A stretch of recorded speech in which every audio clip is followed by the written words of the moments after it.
Hello and welcome to another video by Rick Miracle Mate in my series Freemasonry and Satanism. It's January 16th, 2019, and a lot of crazy predictions on many of the YouTube videos from Max Egan, David Icke, Barbara Traveris, Dane Wigington, and so many more, predicting a collapse. And then I listened to Q or Anonymous talking about the secret arrest orders for a lot of these cabal members, saying that the evil forces are going to be arrested and cease to have control of the country. Meanwhile, I look up at the sky and they are still dumping chemicals, and I see all the technological weapons coming online, artificial intelligence, facial recognition, monitoring everything that we do, knowing they're microchipping children and people, and preparing apparently for a global world order. And to bring that about, apparently they need a world revolution. And to get the people to go along with the world revolution, you got to create some anxiety. You got to create a little pain and suffering. You got to create fear. You got to make it look like the government's a disaster, a bunch of criminals. You have to divide and conquer everybody between Christians and atheists and Islamic peoples and the Rainbow Coalition, pansexualism, transgenderism. Bring us issues about sustainability, global warming, climate change, droughts, and so much more. It just comes on and on and on. So I've been reading this book, Unconditional Hatred. So with all those things I just said, did you ever wonder who was behind all of this social conditioning and preparing us for a global world order, a new world order, a new age, the destruction of Christianity? And apparently, I'm hearing this almost with every video I watch these days. Almost everyone says the big issue is overpopulation. I don't believe it for a moment. World War I, World War II, 9/11, behind those events there have been millions of people killed.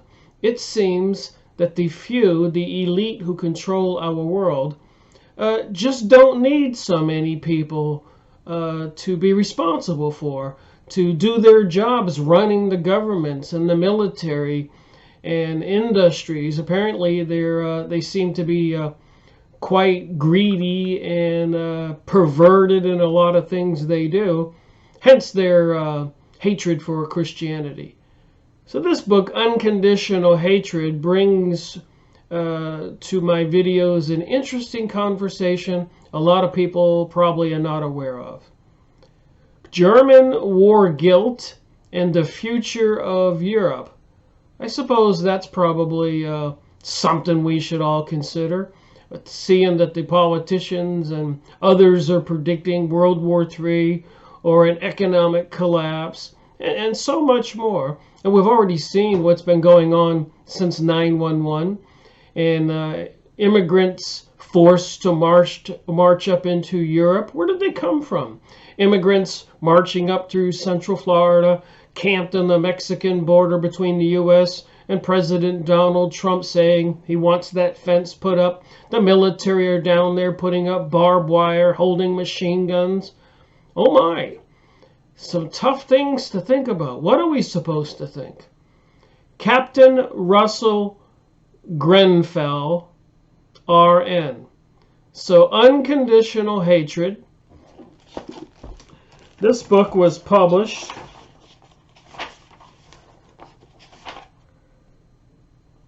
in 1953. Let me tell you a little bit about this guy. German War Guilt and the Future of Europe by Captain Russell Grenfell, RN.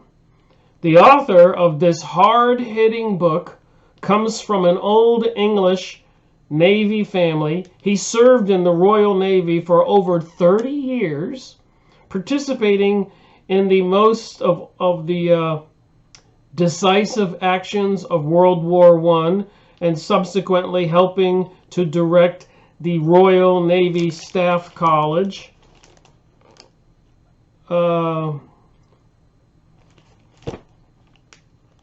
Says in the back flap of this book, he's written some other books: The Bismarck Episode, Sea Power, Nelson the Sailor, The Main Fleet at Singapore, also known throughout the English-speaking world for their brilliance and clarity, his books. And this new book, a 21-gun broadside on policy rather than strategy, touches on so many raw nerves, conflicts, and so many vested interests that first publication has had to take place in our still largely uncensored United States. So apparently he's from Britain, and they wouldn't publish his book, so he had to have it published in the uncensored United States back in 1953. You think it's uncensored now?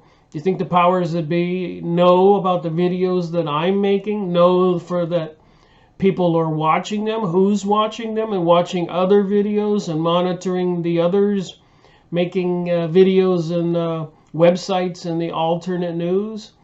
You suppose we're all being watched right now, being classified, enemy, friend? What do you suppose they think of us? We the people, dumping chemicals in the sky, installing microwave transmitter systems, and so much more.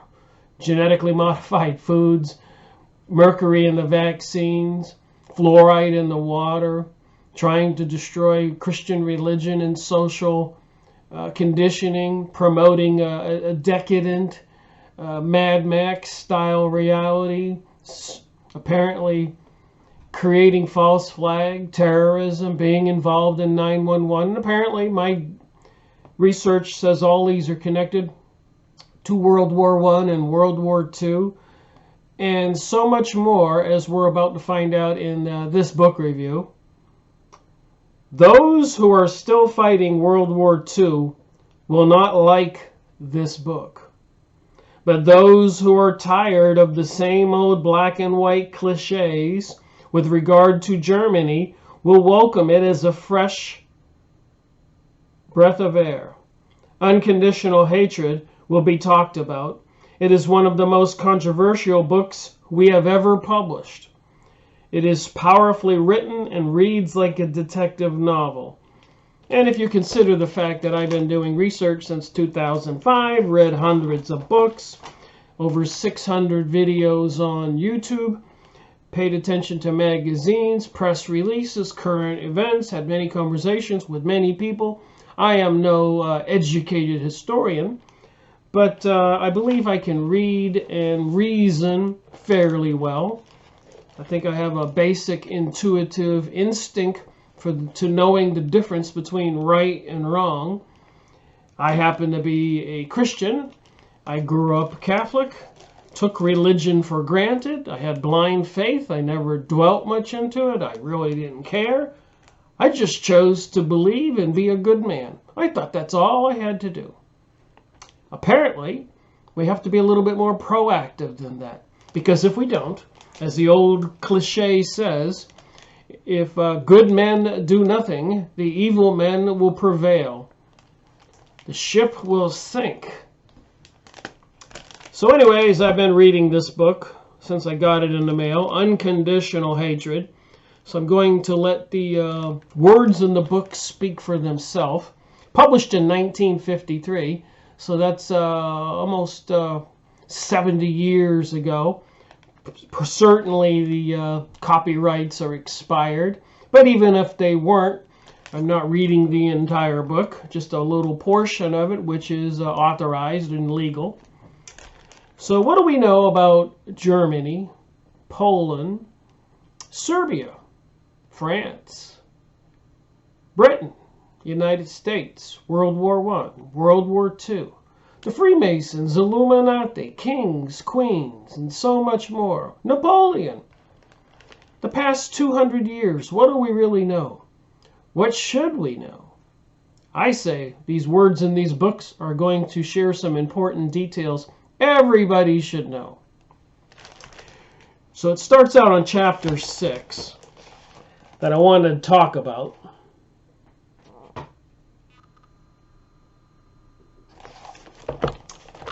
Germany and Poland. So I'm going to read, and I'm going to throw in my 2 cents. I have some supporting documentations. I've been looking up issues that came to my mind when I was reading this book.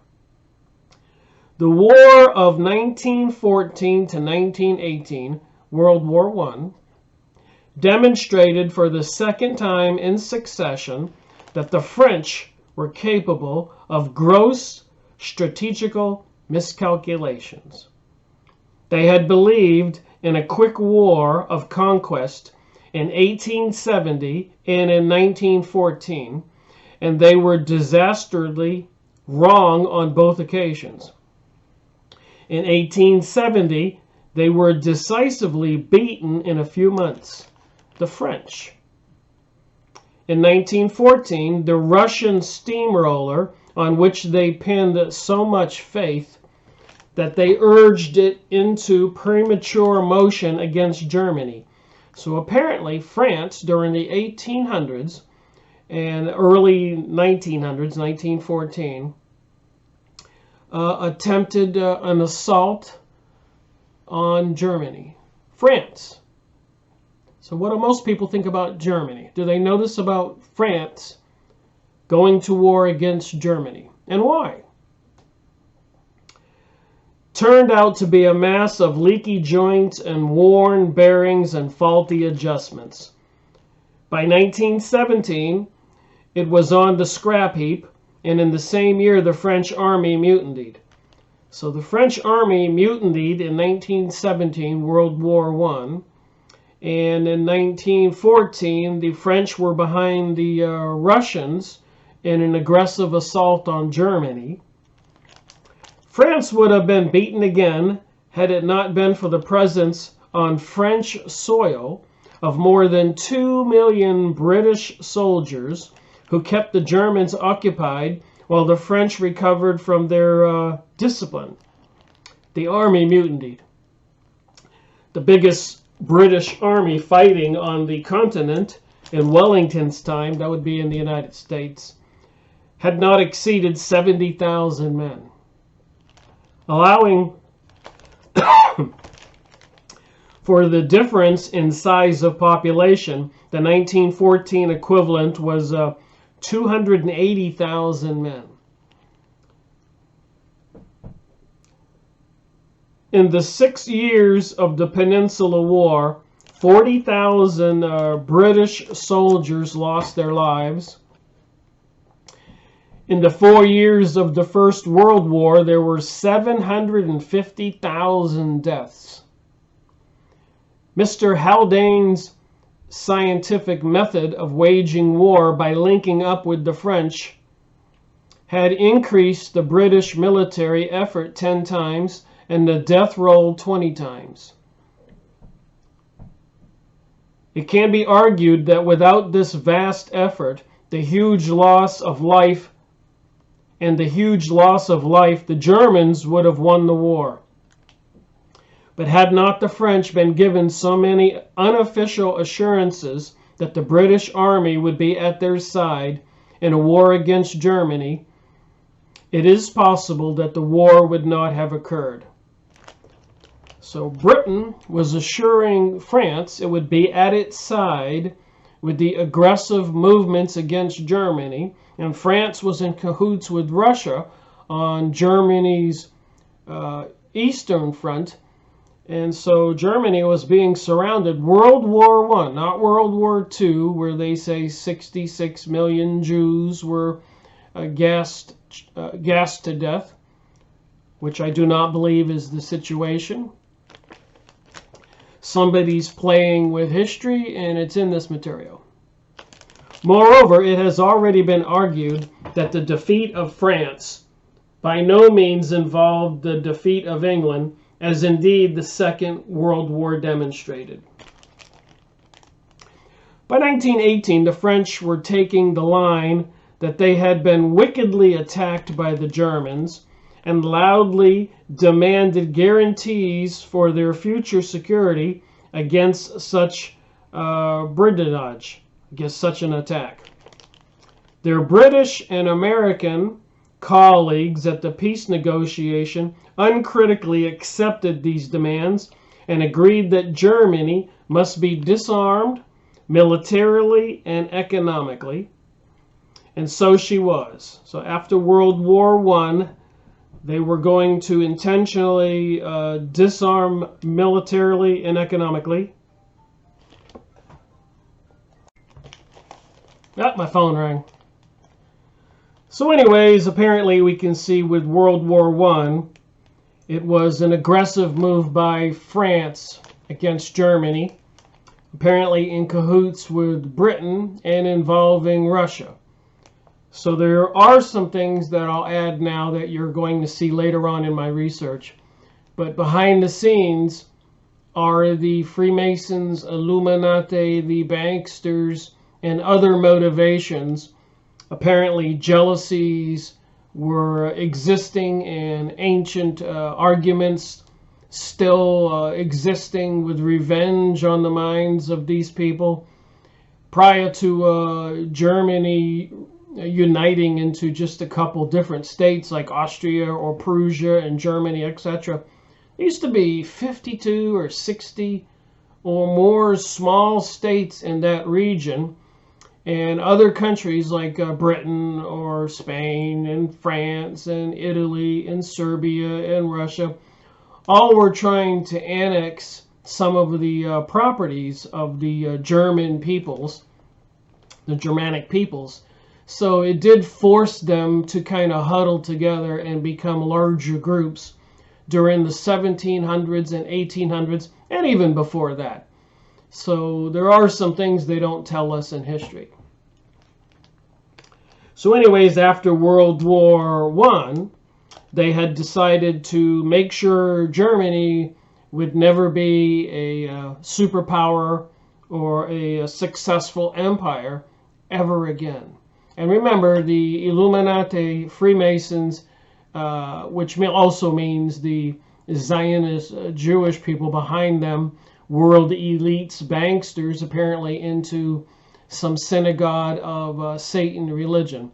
Because it does say in here, in my material, these forces were certainly anti-Christian, and even with the French Revolution, were determined to eliminate Christianity from France. Very important to have this background. You can't just read one book and say, oh, okay, I understand. It takes a lot of books and to see what's going on behind the scenes, talking about the physical reality, people's lives, and then talking about the spiritual reality, the religions existing at the time, some Christian or Islamic or pro-family values, decency, and some just the opposite, evil and perverted, destructive and psychopathic, battling with each other. So when you have these events, you have to remember, it seems to be a battle between good and evil again and again and again. And you have to put that into perspective to what we're talking about today when you watch videos on YouTube trying to say that Jesus really never existed. It's proven. It's a myth. It was created to divide the people. You really have to consider that somebody is trying to mind control we the people. And if you look at the material, what they say these things, you can clearly see what I'm saying. But again, I'll let the material speak for itself. So furthermore, the Austrian Empire was broken up, and the new states of Poland and Czechoslovakia were created, bordering Germany on the east and the west. So after World War I, they took parts of the German Empire, created the states of Poland, or made Poland larger, and Czechoslovakia after World War I. With these two succession states, France proceeded to conclude alliances. So now after World War I is over, and because the United States got in the war with the Brits because of the Balfour Agreement, where Germany was winning World War I, and the British were about to surrender, but the Zionist elitist Jews went to the British leadership, Mr. Lord Balfour, and said, hey, don't surrender quite yet. We can turn this around. We have plenty of money. We're the Jewish banksters, the Illuminati, and the Freemasons. We control them, and we control the president in the United States, Woodrow Wilson. And we've been using a lot of propaganda in America to convince the American people that the Germans are evil. So the war was turned around, and they were even dropping pamphlets all over Germany telling the Jews in Germany that they were going to get the Palestinians' land after the war if they helped Britain win the war. So Germany was betrayed from within. So I just want to expand on the story. So after the war, they created Poland and Czechoslovakia, and Poland divided Germany from Prussia, which was German, and Austria. So they were trying to make Germany into smaller countries and economically, physically, mentally destroy it militarily so it would never be a power again. And of course you got the Russians on the east, Britain and France on the west, Italy of course, Spain and America, Serbia and other small countries, all vying for their own position and leadership, notwithstanding Turkey, the Ottoman Empire, controlling the Middle East at the time. With these two succession states, Poland and Czechoslovakia, France proceeded to conclude alliances. So after World War I, countries surrounding Germany, Austria, and Prussia were all in bed with France, causing a lot of hardship to Germany. And apparently after World War I, many of the Jewish elites flocked to Versailles and were there part of the war trials. And a lot of people were executed, World War I now, and annexing of a lot of land. So there were involvement between the Zionist Illuminati, leaders of the Freemasons and other secret societies, who were the puppet masters of probably Churchill and Woodrow Wilson and the leaders around the world. So this battle that was going on then is the same battle that's going on now. If I can make anything happen with this video, is for people to realize that nothing has changed in 300 years and before. The players are the same and the goal is the same, and it's detailed in this material in this video. Sorry to go on, but I like to get down to the nitty-gritty and say it for what it is. It is a plan. It's not a conspiracy. The only thing that makes it a conspiracy is they don't want you or I to understand it. France thus adopted the dangerous policy of peace by repression. So they were going to keep Germany under control by constant repression. Can you understand how that's probably not going to work? At some point, the people will rise up. So they were creating a situation for somebody like Hitler to come along, somebody to save them. Of keeping her chief rival permanently weak and under surveillance. Remember, they're putting all kinds of surveillance systems in place in the United States. They're already in place. Facial recognition, chips on our credit cards, debit cards, monitoring our iPhones, cell phones, smart meters, things like Siri, Google, Echo, and so much more. They're listening to us on the phone. The TVs are probably watching us. Smart meters in our cars, behind our houses, and surveillance systems at every intersection. And more of these microwave towers and wireless systems are going up everywhere. It promises to be interesting if they pull the trigger and create the worldwide revolution to bring about the global world order. The French had got back partly German provinces of Alsace and Lorraine, and took as well the Holy German coal area of Saar, S-A-A-R. So after the war, they were annexing a lot of valuable properties that once were German. This policy had lasted for 15 years when the law of action and reaction asserted itself. Like I said, you put people in a repressive situation for a long time, they're eventually going to revolt. And I'll add today, with all that surveillance systems online monitoring everything we do here in the United States and probably Europe, they know at some point the people will rebel, and they're probably banking on that with all these technological weapon systems in place. Remember that. Reacting to this attack on we the people with violence and force is something that they're excited about, the powers that be, waiting for, expecting. Even Nancy Pelosi once said, the American people are just weak and stupid. Even the Arabs, after 9/11, some of them were rising up and revolting, but she believes there's the powers that be can do anything they want to us, and we're so weak and meek that we will never rise up. So apparently they're trying to tempt we the people to rise up, and then they will use these technological systems, the police, the military, and so much more against us.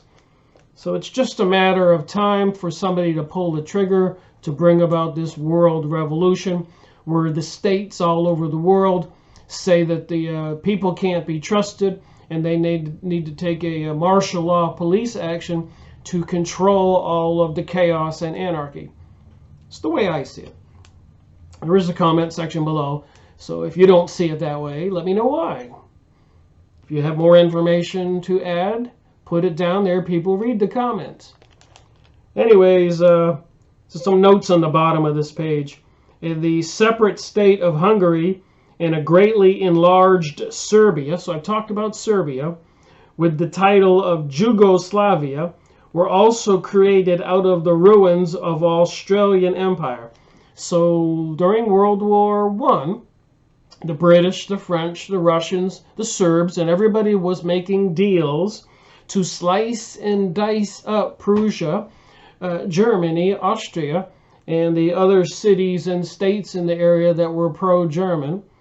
And why shouldn't they be pro-German? They all spoke German. They pretty much wanted to be left alone. They were hugely successful, as a lot of people know. They had a lot of natural resources. They were into iron. I think they were the first to be building railroad tracks and locomotives.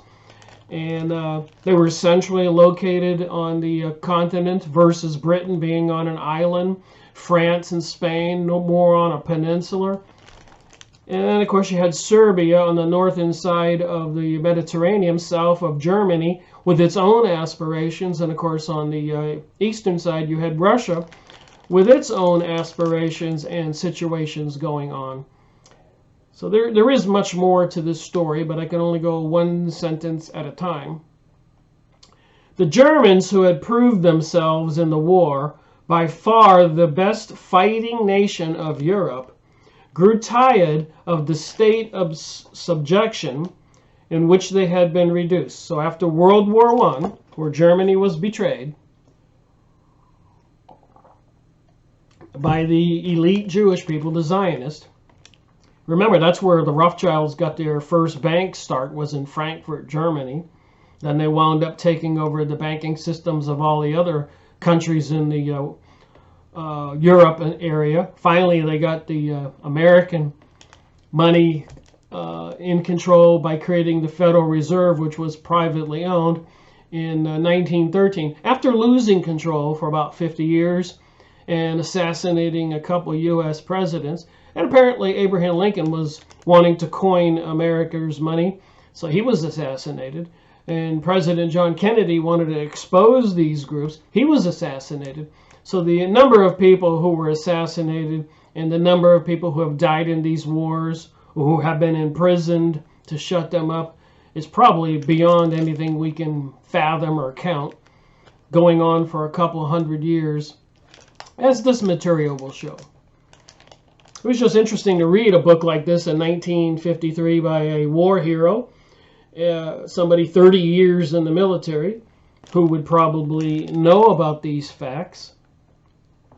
So Germany was under suppression after World War I, and the citizens were waiting for action.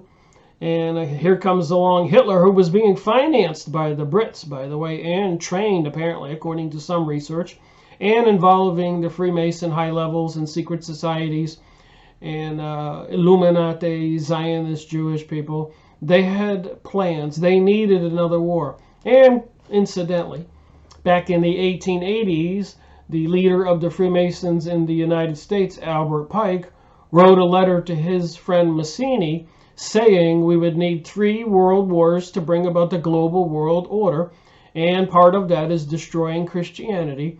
So you cannot untie the spiritual aspect of this from the social and physical aspect, we the people, with the elites, the 1% who want to control everything, and they don't want the people to rebel, and they seem to have an overwhelming concern that they believe there's too many of us. So basically what they're saying, it's not that there's too many of us for the planet to sustain, it's there's too many of us for them to probably control, and more than us than they need for their needs. And according to the USA Georgia Guidestones, they need 500 million worldwide, not 6 billion. So inevitably they have to do something to see 6 billion people be annihilated. And of course we see all this stuff in the news about an EMP or a pole shift, or threats of plagues, or World War III, or a comet crashing into the planet. So they're setting us up with all these different ideas. So maybe they have a choice of what they can do to the planet and try to blame it on some kind of natural cause, when all it really is advanced technological weapons plus black magic with demons and some kind of interdimensional beings mentioned in the Bible, by the way. So we have to open our eyes and our minds to the possibility here, and the mind control and social conditioning going on. So anyways, with all that said, so this repression and subjugation to being abused, it helped put the Nazis in power, and many of us know that. This was the inevitable outcome of the French policy of repression. So the French started or initiated or were wanting World War I. The Britons had their own reasons. Obviously, the Zionist Jewish people had their own reasons. Russia had its own reasons. Serbia had its own reasons. The German areas, right smack dab in the middle, Germany, Austria, Prussia, were trying to defend and survive and thrive, of course. But other people seeking power and empires had to overcome this growing empire that apparently was fairly powerful for hundreds, if not thousands of years. And why not? It was in an area with lots of resources in the middle of the continent, not out there on an island like Britain or France or Spain with limited resources, not connected to the mainland, as well as Prussia and Germany and Austria. Germany, under the Nazis, proceeded to rearm, and I went over a book review on that. Apparently Britain was rearming them, supplying them with billions of credit where they could order anything they wanted, and obviously we're never going to pay for it. And for participating in this rearmament, individual Germans were charged at Nuremberg trials with criminal breaches of the Treaty of Versailles. Were these charges justified? I do not think so, says this author of this book, Captain Russell Grenfell. Smarter guy than me.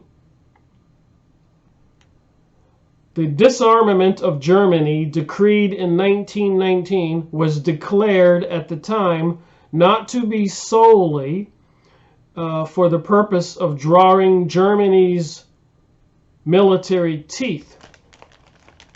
It was said to be the first step toward the reduction and limitation of armaments of all nations. So Germany agreed to disarmament after World War I because the powers that be, who were holding these hearings and trials and creating the treaty, said that all of the nations were going to disarm. Where have we heard this before? Which the Allies and associated powers seek to bring about as one of the most fruitful preventives of war. So all the powers at the hearings and in creating the treaty agreement between Germany and France and Britain and America and Russia and Serbia, the agreement between everybody at the table is all of them were going to disarm so we would not have another world war. But of course, that didn't happen. How many tongues were in the Allied and associated cheeks at this declaration?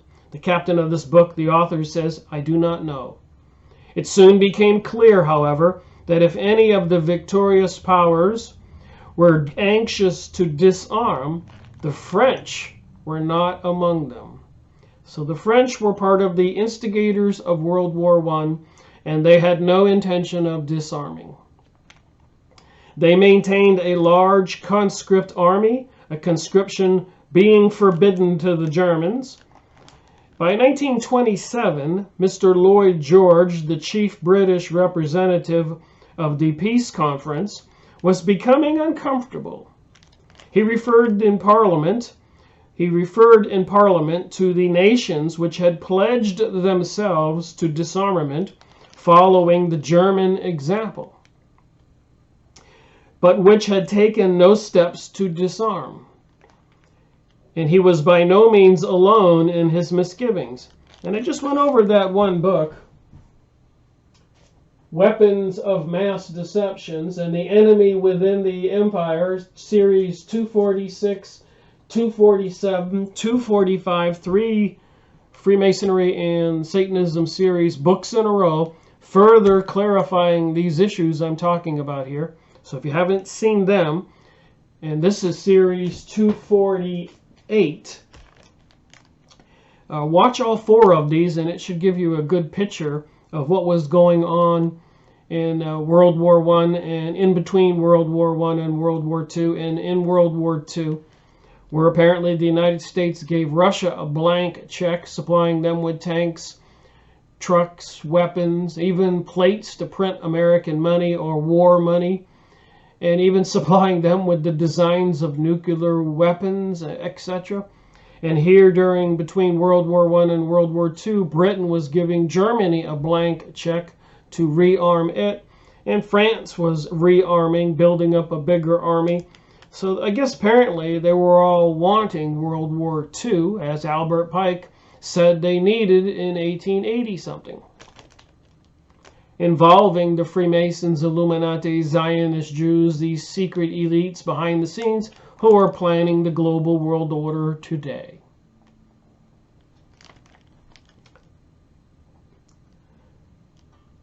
And he was by no means alone in his misgivings. So apparently Mr. Lloyd George of the British Parliament or whatever was aware of what was going on, and a lot of people had misgivings. These might have been the reasons why Britain was helping Hitler rearm Germany. Maybe they were worried about communist Russia, because remember, after World War I, espionage, the elitist, Zionist, Bolshevik, Jewish people, along with leaders from other countries who were guarding railroad stations and everything else, had invaded Russia and taken over the country, and were proceeding to kill up to 100 million Christians and other good people, destroying the Christian churches. It always comes back to trying to get rid of Christianity. You notice that. And it always involves the Zionist Jewish folks and secret societies, Illuminati, Freemasons, and there's many other names like Jacobins, Knights of Malta, Knights of Columbus, Club of Rome. And of course today we have things like the Bilderberger groups, Bohemian Grove, Council of Foreign Relation, heritage foundations, Ford foundations, and some of these foundations might have been initially created to do good for society, but they get taken over. It's because these people who died with vast fortunes become something called these tax-free foundations, and they can have influence all over the world, trying to bring about this communist-style New World Order, global world order. Back to the book. 5 years later, in 1932, came the much-publicized disarmament conference at Geneva. So the war's over now, what, 5 years, 4 years, and they're having a disarmament conference in Geneva, Switzerland. It was a complete failure. Nevertheless, the late victorious powers expected Germany to go on faithfully observing the German disarmament clauses of the Treaty of Versailles. So they didn't want to abide by the treaty, but they still wanted the Germans to abide by the treaty. It was by now obvious to the world, and must have been particularly obvious to the Germans, that the general disarmament pledge of the Versailles treaties was fraudulent. No nation was going to disarm down to Germany's level. Disarmament was evidently to apply to her alone, and apparently in perpetuality, forever. Perpetuity.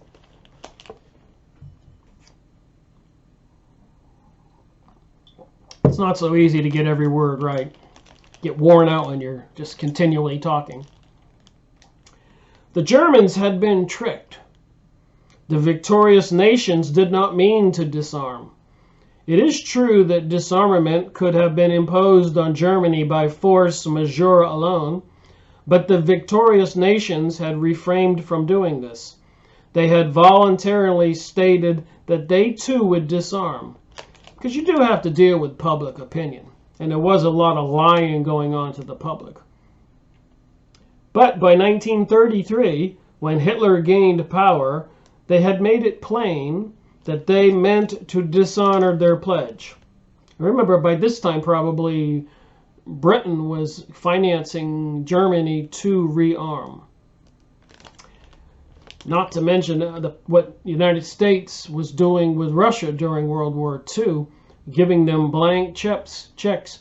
And everybody knows and was calling Russia the most evil nation at that time in the world after the Bolshevik Jewish Revolution, where apparently they were massacring the citizens inside that vast continent, Russia.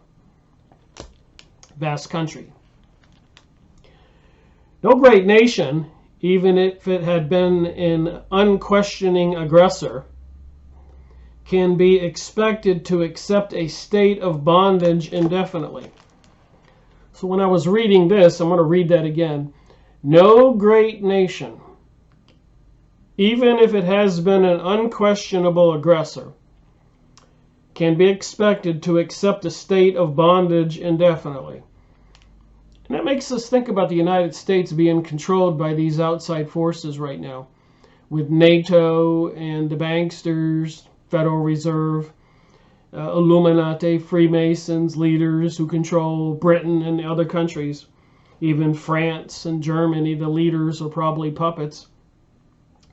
So the United States has been quite the aggressor in the last 20, 30 years, since World War II, as we all know, but they do seem to be in cahoots with the secret societies and even the Russians and other leaders, the communists of China, all of them working as co-conspirators for a global world order. Back to the book. If it does not consider itself an aggressor, even though its enemies may say it is, it will be even less inclined to submit to such a role. Hitler reached power in Germany largely on the promise to rescue his country from the bondage and restore it to the sovereign freedom. And I wonder how many of us in the United States, let's say they succeed in this world revolution, by surprise, they take down the country, they cause an EMP or whatever, a plague, declare martial law, A lot of people cooperate. Then they have the purge and murder all the people that they think would be resistors. And then they wind up enslaving the country like a Hunger Games movie. And it just makes me wonder how many years before the people will rise up and overthrow that regime, if they can rise up with all those advanced technological weapons aimed at everybody, microwave transmitters, directed energy weapons, and beast computers monitoring everything we do, knowing every step we take, every word we say, every breath we take, even monitoring maybe our heart rates, and maybe can control them with the frequencies and radiations. If they control the food, how convenient would they be able to just put something in the water supply? Let's say you were bunkered down in your home in the city and they couldn't get to you, but you had to drink water, you had to eat food. They could just put something in the water and you turn on the tap and drink it, zap, you're gone. Or the radiations. If evil people are put in control and they have all these advanced technologies, there's probably no limit to what they can do. Back to the book. So I keep bringing in current events today, what's going on, and reading this material and thinking to myself, oh my, we're in trouble. Anyways, this is achieved by a combination of shrewd political boldness, bluff, and prevarication. For his repeated public falsehoods, that would have been Hitler, especially in his declarations about his claims on foreign countries. Remember, after World War I, they created Poland and Czechoslovakia out of the German territories, gave some of the land to Italy, some of the land to Serbia, some of the land to Russia. So they were, everybody grabbing at some of Germany's and the other countries that were pro-German and German citizens' land, suppressing them, not wanting Germany to ever be a world power again. And who controlled all these leaders in Britain and the United States, controlling the banking systems? It's probably rhetorical. A lot of people know it's the Illuminati, Zionist, Jewish banksters, secret societies. These are the people who brought us Israel today. And if you look on the internet, they have plans for a greater Israel. And this is all in perfect alignment with biblical prophecy, FYI. And a lot of people like Albert Pike writing about the future, prophesizing or predicting what would have to happen, and many other sources. So, and a lot of people have been saying this stuff in hundreds of books, probably thousands, if not millions. Videos on YouTube, certainly in the millions. So if people don't want to be aware of this and acknowledge it's going on, and the attack on our environment with the chemicals they're dumping in the sky, the pollutants in the water, the radiation in the air, the toxins in the vaccines and the foods and the drinks, you know, aspartame. I'll never forget that when Donald Rumsfeld said, that he was going to push, because he had some inside connections, to get aspartame approved, which is seriously detrimental to our health. And all these chemicals in the foods, the breads, the condiments and milks and cereals. Health in America is declining. More cases of diabetes, people dying quicker. And they want a depopulation event. It doesn't take a Sherlock Holmes or a rocket scientist to put it together. And of course, the radiations from all the microwave transmitters and wireless systems are not good for us. I remember when I was working at a major aerospace company for 10 years, when you saw the big transmitter dishes, there were signs set quite far away saying, don't walk near this area. The radiations could harm you, kill you, make you sterile. And even on ships where they had the dishes, some of the soldiers would get close and get zapped and killed. So, and it apparently involves some kind of other quantum physics activity, like with the ship Philadelphia experiment. Apparently it has some kind of time portal dimensions to it these advanced high frequencies, transmitters, creating some kind of vortexes, and apparently that's what they're doing with CERN. So they're testing all of this stuff and learning new things every day. We should be aware of this. They know things we don't know. And I'm reading about some of the issues of the past here. So they were saying Hitler was blatantly assailed as a blatant liar, which I have no doubt that he was. All these politicians seem to be blatant liars, and some of them really good at it. They'll tell you they love you and they're going to change things, but things never change. It could, however, have been advanced in his defense that Germany's former foes had lied as seriously to her about their intentions to disarm.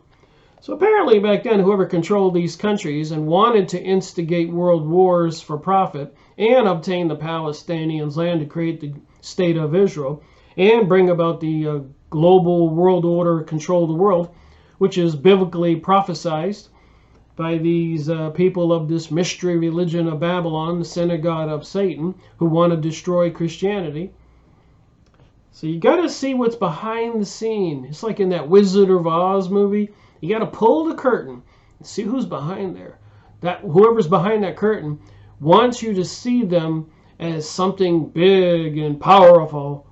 But when you pull the curtain aside, it's just a group of evil people. In January 1918, President Wilson of the United States had enunciated 14 points in a speech to the Congress as a basis of a lasting peace to follow the war then in progress. In the following September, the Germans made an offer of peace. In accordance with the 14 points. This was accepted by the President on behalf of the Allies, and it being specifically agreed that Germany was trading for peace on the lines of the 14 points in question. But no sooner had the Germans complied with the disarmament clauses of the armistice than the victors proceeded to scrap the condition that the 14 points were to be the guide for a peace treaty. It is pleasant to record that shocked protests were made in Britain at the breach of faith, this breach of faith. Thus Lord Buckmaster declared. So people recognized that there was a breach of faith, that Germany agreed to a treaty, end the war on 14 points, proposed by President Woodrow Wilson of America. But it was all a deception.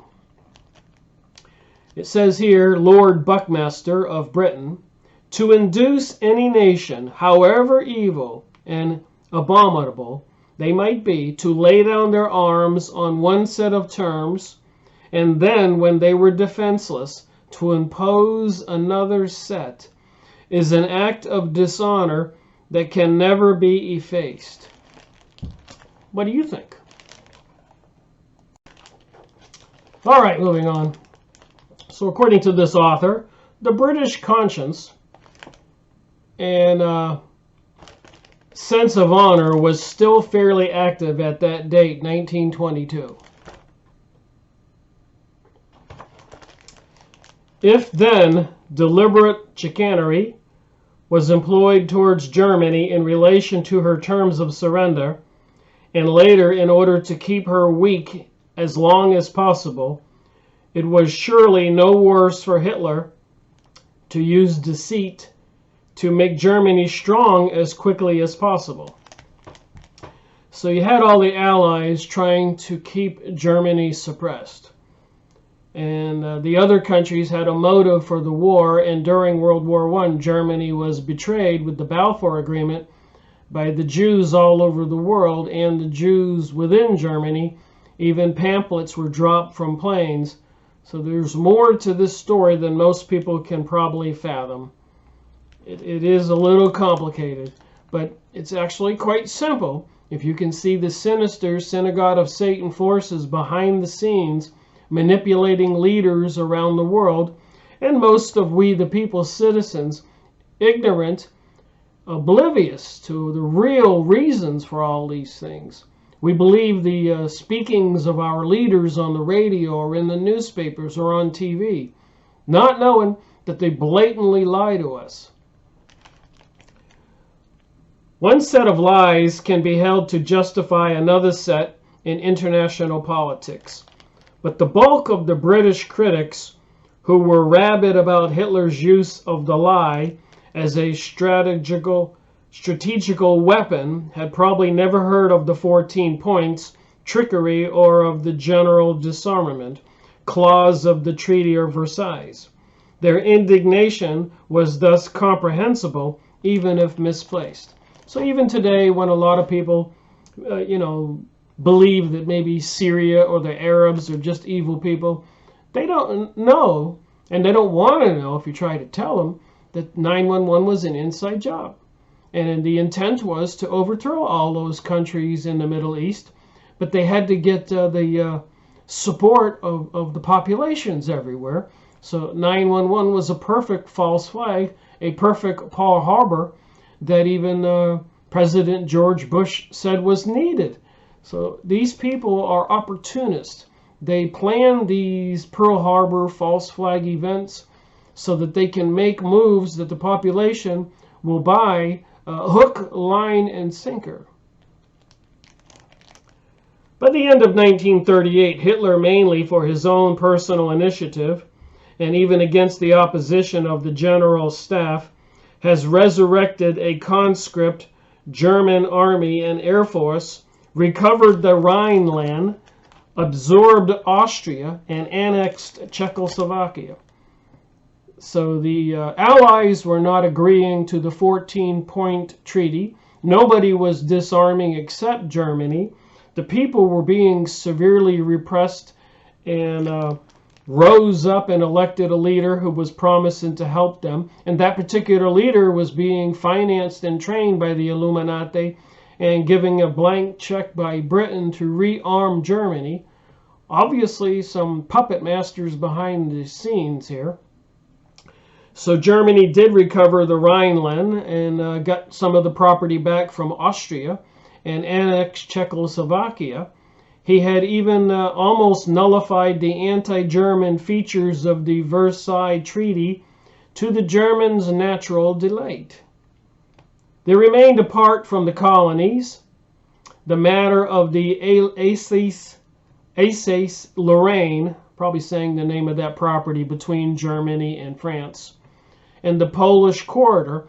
And remember, if you look at a map and you look at Prussia, which was German people, and Germany, the two German peoples, two countries, couldn't even go see each other, and all they wanted was a 1-mile corridor between Poland, and they would have let Poland continue to exist.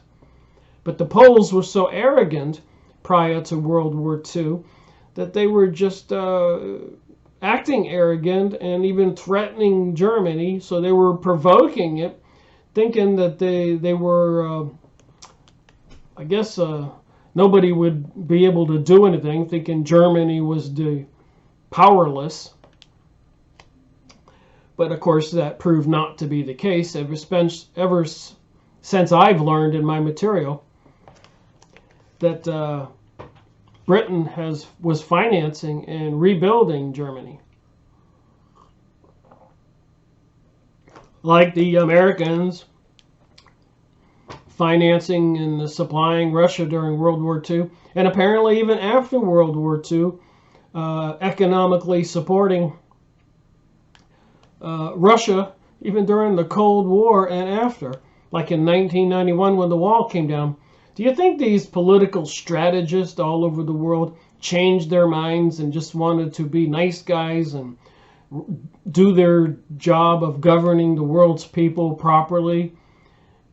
Or did they have a more sinister plan of a global world order? And the answer is rhetorical, because we see that we're getting the global world order. All right. Hitler said he had no quarrel with Poland, but such a statement had so often been the prelude to an attack on the country named, so that no one knew whether to believe him or not. The British government was by this time being pressed very hard to do something to stop Hitler. They financed Hitler. They gave Hitler the power to weaponize and to grow again. And on March 21, 1939, it very unwisely gave a guarantee to Poland. On September 1, Hitler sent his army against Poland, conquered her in under 3 weeks. As a result, the British, in obedience to their guarantee, declared war on Germany on September 3rd, followed later in the day with an obvious reluctance by the French. So we have World War II starting. Now you know how it all started, what happened in the middle, and what World War I. It was in consequence of Hitler's attack on Poland, in the face of the British guarantee, and therefore with the certainty of the extension of the war to the major powers, that he had been accused of starting World War II. And this author says here, this, however, is too facile a judgment. This author says, in Unconditional Hatred, Captain Russell Grenfell,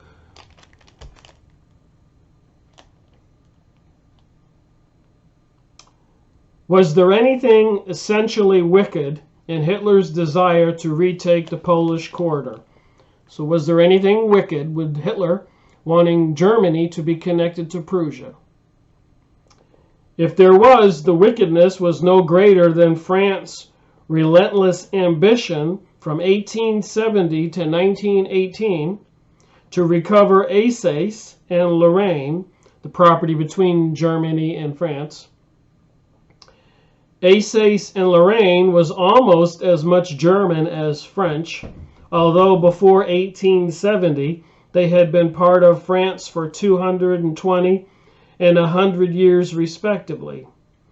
But in the same way, the Polish corridor had been German territory for the best part of a century and a half, so 150 years. And it contained many German citizens as well as Poles. And its reversion to the recreated Poland in 1919 separated East Prussia from the rest of Germany, involved the isolation and the semi-ruin of the important and holy city of Danzig. Germany obviously had a good claim to the corridor, as France had to Alsace and Lorraine.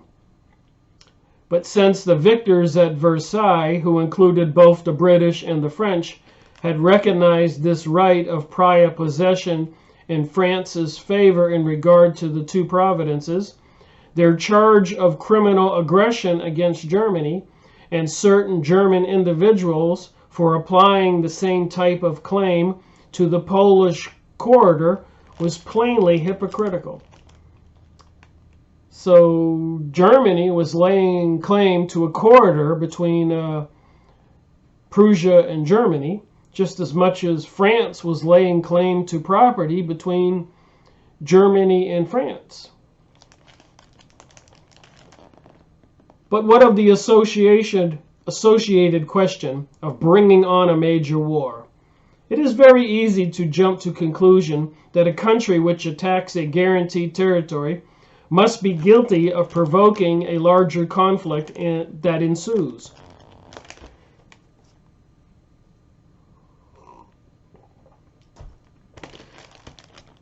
But more careful thought suggests two reasons why such an assumption may be dangerously superficial. For one thing, it is too easy a way of putting a potential adversary in the wrong. All that a great power has to do when it believes its special territorial interests are about to be challenged by another is to scatter guarantees over those territories in order to turn its challenges automatically into world criminals. So they're playing politics with land and guarantees and treaties Just like we do in the governments I've seen with the NAFTA and the Pacific Trade Agreement and all these things. Messing with the lives of the citizens. So what do you think happens when America makes a trade agreement with the Pacific, the Asian countries? A special trade agreement. Do you suppose that hurts other countries not involved? And then when they do get involved, are there other countries excluded with these people with special agreements? With the special agreement between NAFTA, the North American Trade Agreement, Central America, South America. And then when another president gets elected, they renege on it and back out of it. So it seems like they go up and down, creating countries, destroying countries, creating countries, destroying countries. And I think they intentionally do it. That's what irks me. This would have worked out very awkwardly for Britain in the days when she was challenging power. So for hundreds of years prior to this, the great British Empire, who had controlling interest in countries all over the world, they could do it. But if Germany wanted to get its own land back and a corridor to connect two of its countries, it's evil. So the people who wanted to call Germany evil were doing their own evils all over the world. And that's part of the reason why Japan was trying to organize an area of some kind of trade agreement with the Asian countries instead of the European countries like France or Britain controlling China or India. Who do you think had more of a right of influence? Japan in the Asian countries, or Britain or France in the Asian countries? And that's a rhetorical question. Of course, the Asian countries should be taking care of themselves. Just like all the countries that have influences in Central America, South America, controlling them. Even Canada controlled by Britain for a long time. Maybe it still is, or Australia, excuse me. So much horrific news coming out of Australia. Listen to Max Egan.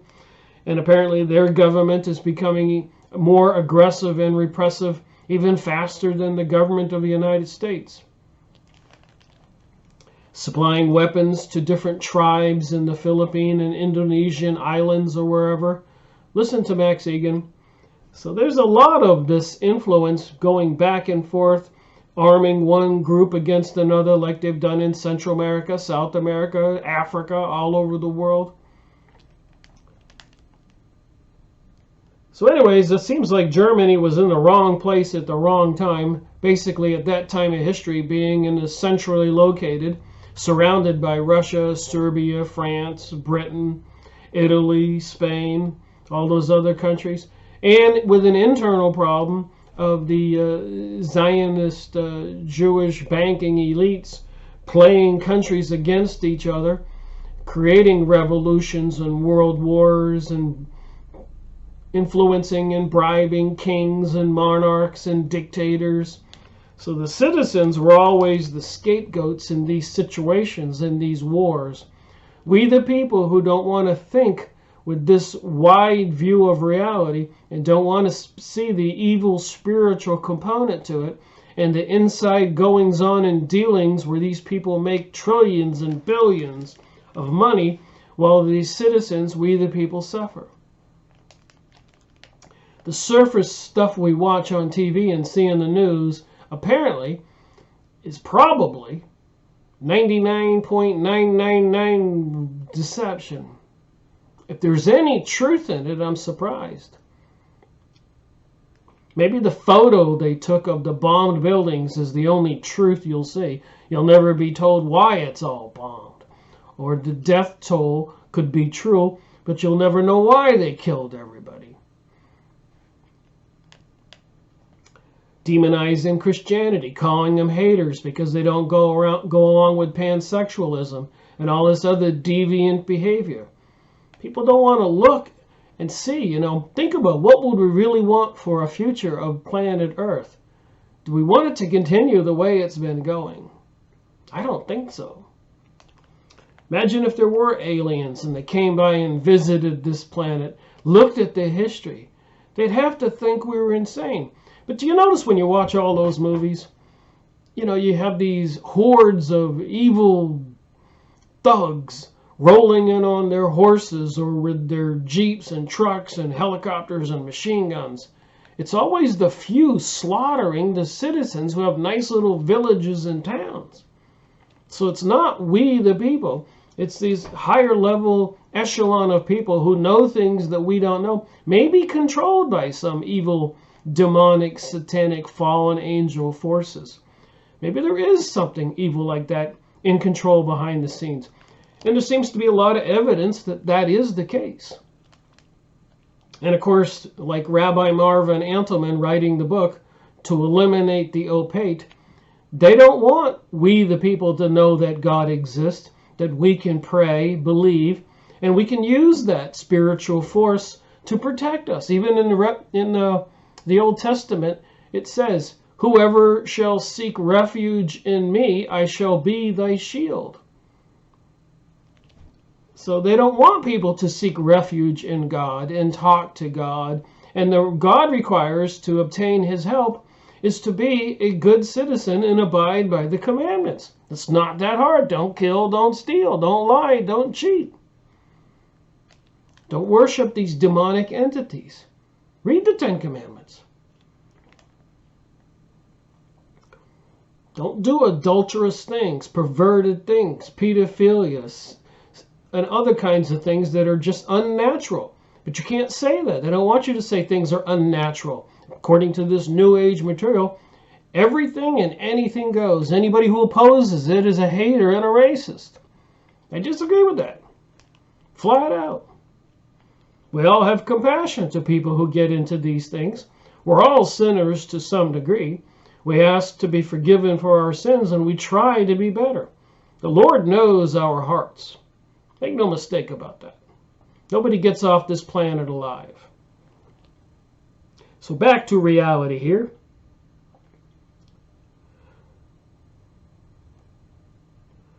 This would have been worked out very awkwardly for Britain in the days when she was the challenging power, as for example against Spain in the 16th century, Holland in the 17th century, Spain and France in the 18th century, and we know British against Ireland and Scotland. So Germany wasn't particularly more evil than anybody else. The peoples wanted their land and were doing economically well, the industrial empire. So probably there was a lot of greed and resentment and envy on other countries. But then you have the third force, the Zionist Jewish Illuminati, vying for world control, part of biblical prophecy, into some kind of demonic religion, playing all these countries and forces against each other. Oh boy, what a weave they have webbed. What a web they have weaved. Like I said, I get worn out of talking. The second reason is that a guarantee, while forming no certain barrier, as Hitler showed, to the outbreak of hostilities may even provoke it. A guarantee is itself a challenge. It publicly declares a rival to ignore the guarantee and take the consequence, after which it is hardly possible for that rival to endeavor to seek a peaceful solution of the dispute which with the guaranteed country was without appearing to be submitting to blackmail. And that was the case of Japan attacking Hawaii. Is the NATO, America, British allies were arming China and creating all kinds of problems for Japan, forbidding countries to give them any kind of resources, food or oil or other things they needed. They had created a blockade on Japan. And what did Japan want? It wanted to have a influential United Asian countries. And of course, the United NATO forces didn't want a United Asian countries. It was all about power, influence, who got control of the money. And it had nothing to do, as I keep saying, with we the people. The only fault we the people have is we're not paying attention to why these people are doing things. We're buying what they tell us in the newspapers. A guarantee may therefore act as an incitement to the major conflict, which is presumably meant to prevent it. So they make these treaties and guarantees knowing that somehow they're going to get broken and they can have another world war. So think about World War III and all the things we see going on in the news. And President Donald Trump doing a sort of economically negative things to China that previous presidents have put in place. Do you think it is like a big yo-yo? They take them up to take them down. Just like they cause all those bubbles and depressions in our economy. They take us up to take us down. They take us up to take us down. They know what they're doing. They know the suffering that it causes. They know how to get the people riled up. It is most significant as it is made clear in the F.H. Hensley's meticulous examination of the evidence in his book Hitler's Strategy that the German dictator's determination to force the issue against Poland to the point of war dates from the very day when the British guarantee was announced. So they make these threats and they force these government leaders into different moves. Of course they do. The big chess game. What should we think if the Russians were to guarantee Egypt the possession of the Canal Zone, whether or not Russia were in a position to help her get it, as Britain was not in a position to help Poland keep the corridor? So Poland had no right to block Germany from communicating and traveling to Prussia. But that wasn't what this was all about. Should we meekly pack up our traps and leave? Or should we stay? Should we willingly accept the stigma of being aggressors or the starters of Third World War? I think not. As for the third German invasion of France, which took place in 1940, it was the French who had declared war against Germans in 1939.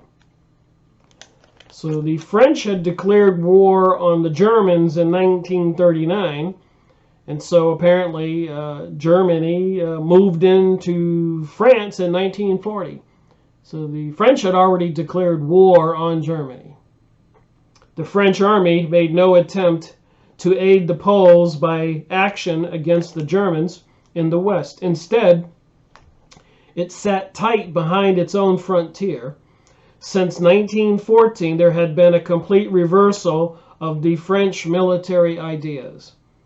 From the disastrous unconditional offensive at the opening of the First World War, the French general staff had swung hard over to the unconditional defensive. So France declared war, but they were never going to leave their borders, according to the French military leaders. They were going to be on an unconditional defensive. The French army was to remain in its fortified Maginot Line and await attack. This equally rigid, though opposite, extreme of strategy fared no better than its predecessor. For the third time, the French were driven back, this time in 1870 to the final catastrophe, as in 1970 in the final catastrophe. We have now gained a clearer picture of the three brutal and unprovoked invasions by France, by Germany, about which the wizard arts of this country and the French themselves have said so many bitter times.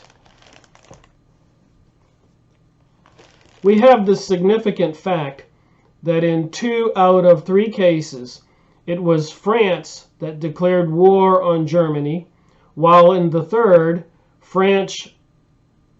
it was that France then declared war on Germany, while in the third, France was surreptitiously urging on her Russian ally to bring on a war with Germany, in which France knew she would be involved.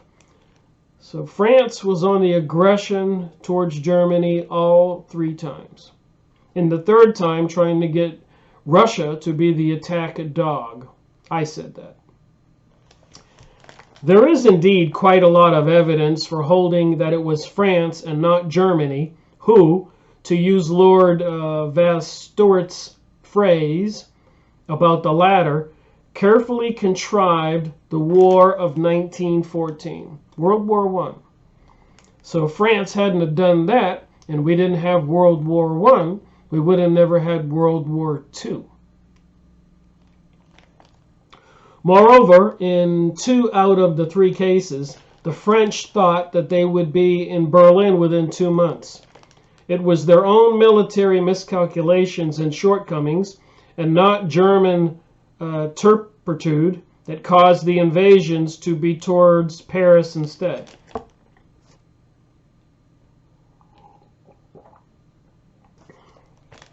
The French hard luck stories about their ill treatment by Germany are not true, but these stories have been swallowed by a gullible public which is ignorant of the historical facts in the case. And the same hard luck stories are even now in use by the French to sabotage the creation of a Western German army. So, what really happened? If France was on the aggressive moves towards Germany 3 times since 1870, why?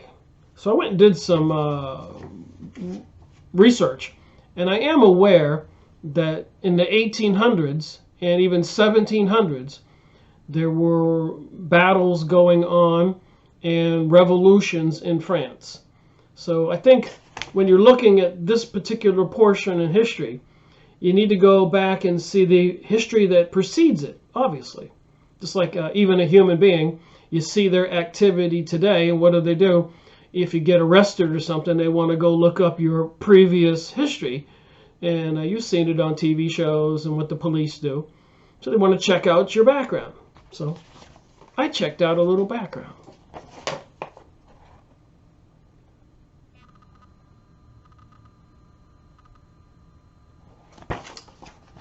The French Revolution. So let's put the 1900s aside, World War I and World War II. Let's back up. See what happened. The French Revolution was a watershed event in modern European history that began in 1789 and ended in the late 1790s with the ascent of Napoleon Bonaparte. During this period, French citizens raised and redesigned their country's political landscape, uprooted centuries-old institutions, such as the absolute monarchy and the feudal system. The upheaval was caused by widespread discontent with the French monarchy and the poor economic policies of King Louis XIV, who met his death by guillotine, as did his wife Marie Antoinette. Although it failed to achieve all its goals and at times degenerated into a chaotic bloodbath, the French Revolution played a critical role in shaping modern nations by showing the world the power inherent in the will of the people. So widespread discontent back in 1789, before the 1800s, before the 1900s, so 240 years ago, there was an economic chaos in France, and there were people behind the scenes causing the revolution. Now pay attention, because I believe this is what's going on now in our reality. If the economy crashes, an EMP takes down the electric grid all over the country, or they use the microwave transmission systems to start attacking us, taking out people that we all see speaking on YouTube videos or writers or other insiders, like many others who have already been assassinated.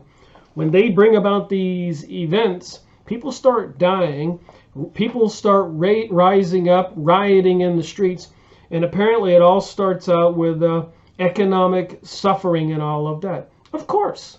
But the people who bring it about know what they're doing, the puppet masters. So anyways, let me read this and it should make a little sense. A monarchy in crisis. As the 18th century drew to a close, that would be the 1700s, France's costly involvement in the American Revolution. France's involvement in the American Revolution? And extravagant spending by King Louis XIV and his predecessor had left the country on the brink of bankruptcy. And remember, they're sucking the money out of the Federal Reserve, increasing our national deficit to the point that there's just no way in the world that America can pay off that debt. But the puppet masters of the United States have been using the Federal Reserve as their piggy bank, financing all these world wars and other disasters to bring us the global world order and all these technologies to install all of the surveillance systems and weaponized microwave systems and so much more. We're paying for it. Just saying, I'm reading what's happening here and applying it to what's happening here today. Not only were the royal coffers depleted, but 2 decades of poor harvest and droughts. So back 230 years ago, they were having droughts. So what's with this exclamation today about climate change and droughts and global warming? It's been happening throughout history all the time. So when you read documents like this, you have to pay attention to the little words. So back then they had droughts and poor harvest. Nothing new here. And apparently government leaders are not supposed to be creating a global world order and having their own private games to fill their bank accounts at the cost of we the people, the suffering. They're supposed to plan for these things. Cattle disease, skyrocketing bread prices. Look at the skyrocketing prices for bread and cheese and everything today. Kind of boggles the mind sometimes when you go pick up a loaf of bread for $5, you know, cheese and other foods. So you may not get a raise in your income, but everything else in the rents are way up here. What you could rent an apartment for $600 or $500, you can't get nothing now for $1,000 if you can find that. Maybe $1,300, $1,600, $1,700. But people aren't making that kind of money. If they're making that much money in a month, I would be surprised. So some of the same kinds of issues are taking place, is my point. Skyrocketing bread prices that kindled unrest among the peasants and urban poor. Many expressed their desperation and resentment towards a regime that imposed heavy taxes. Does this sound familiar? Yet failed to provide any relief by rioting, looting, and striking. And I think that they're trying to goat the people into rioting, looting, and fighting the government now. They're waiting for it so they can bring about a population reduction and an attack on the citizens. That's why I tell people violence is not the answer. Talking to the spirit world and the powerful God, not Oz, the all-powerful God, the spirit world, can do much more than these evil people's satanic demons can do. Remember that. I don't want to go off on a different direction here, but violence is not the key, and they want people to rise up. Nancy Pelosi said that. She was mocking Americans for not being as aggressive and rising up as the Arabs that they were killing. In the fall of the 1786, Louis XIV's Controller General Charles Alexandre de Coligny proposed a financial reform package that included a universal land tax from which the privileged classes would no longer be exempt. And even President Donald Trump said he was going to increase taxes, but apparently when it was all said and done, the privileged classes and corporations are more exempt. Now they're talking about a economic reset, and that means your dollar, if it was worth this much, now it's going to be worth this much, and sooner or later like this, it'll take a lot of money just to go buy the groceries. To garner support for these measures and forestall a growing aristocratic revolt, the king summoned the Estates General, an assembly representing the France's clergy, the nobility, and the middle class, for the first time since 1614. The meeting was scheduled for May 5th, 1789. In the meantime, delegates of the three estates from each locality would compile a list of grievances and present it to the king. The story is going to come to a head here in a moment. Be patient.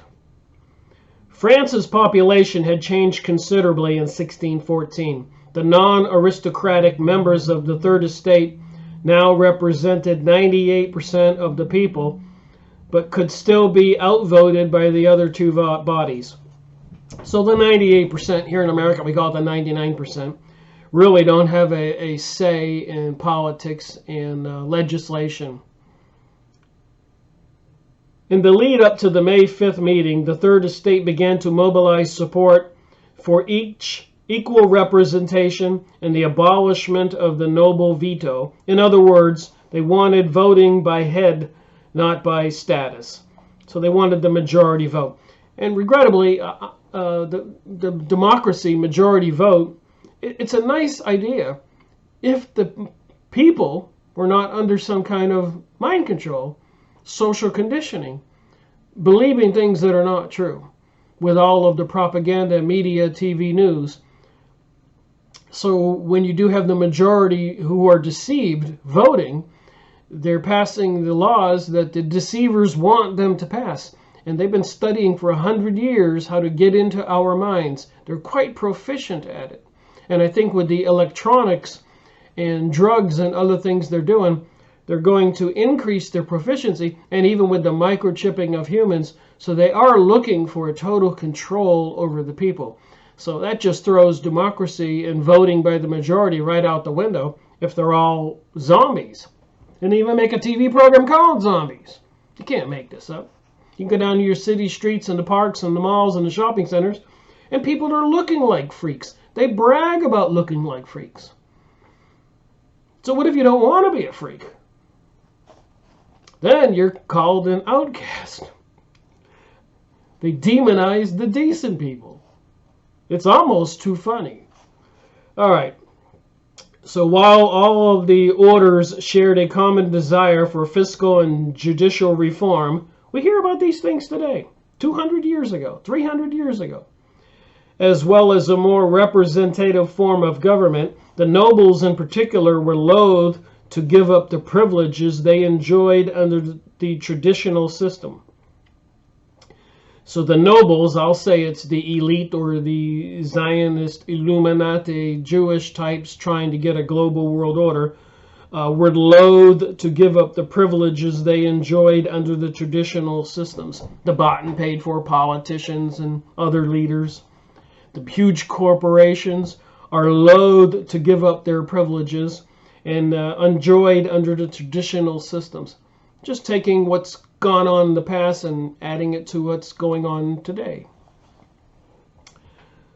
So the tennis court oath. By the time of the Estate General conveyed at Versailles, it's weird, how funny they had these agreements back then in the 16, 17, 1800s at Versailles. And after World War I, they had the German hearings and treaty at Versailles. The highly public debate over the voting process had erupted into hostility between the three orders, eclipsing the original purpose of the meeting and the authority of the man who had convened it. On June 17th, while talks over procedures stalled, the Third Estate met alone, that would be the citizens, formally adopted the title National Assembly 3 days later and met at a nearby indoor tennis court and took the so-called tennis court oath, vowing to not to disperse until constitutional reform had been achieved. Within a week, most of the clerical deputies, 47 liberal nobles, had joined them, and on June 27th, Louis XIV grudgingly absorbed all three orders into the new assembly. So there's a lot of issues here that brought Napoleon to power. That's the key. Because Napoleon embarked on a war campaign that invaded Europe, particularly the German area. Did you know that from France? The Bastille and the Great Fear. On June 12th, as the National Assembly, known as the National Constituent Assembly, during its work on the Constitution, continued to meet at Versailles, fear and violence consumed the capital. Though enthusiastic about the recent breakthrough in the royal power, partisanism grew, panicked, as rumors of an impending military coup began to circulate. They're talking about some kind of coup going on right now, December 16, 2019. All these sealed indictments, listening to Q, listening to Anonymous, and so many other people. And I don't believe for one second that they're really going to do the right thing. I believe they're going to move forward with the global world order, but they're going to use these issues as an excuse for shutting down the country and the world. They've even been making videos by these popular speakers saying that everybody needs to just sit at home. I think even Mike of Natural News was saying that. I couldn't believe when he said that, and so many others. A popular insurgency culminated on July 14th when rioters stormed the Bastille fortress in an attempt to secure gunpowder and weapons. Many considered this event, now commemorative in France as a national holiday, as the start of the French Revolution. So I have gone over Nestor Webster's book, Nestor Webster, about the revolution in France, a plot against civilization. So there's more to this World War I and all this stuff that I've been talking about. Anyways, YouTube banned my video on this book, Series 148, and it had all the information in here about involvement of the Illuminati, the Jewish people, the high-level Freemasons, assassinating or executing the king, taking over the government, riling up the people to bring about the revolution. So apparently Napoleon did come to power, and then with the invasions into Europe by the French. Did want to read one small section in this book. So what I'm trying to say is, who's behind this? So page 50.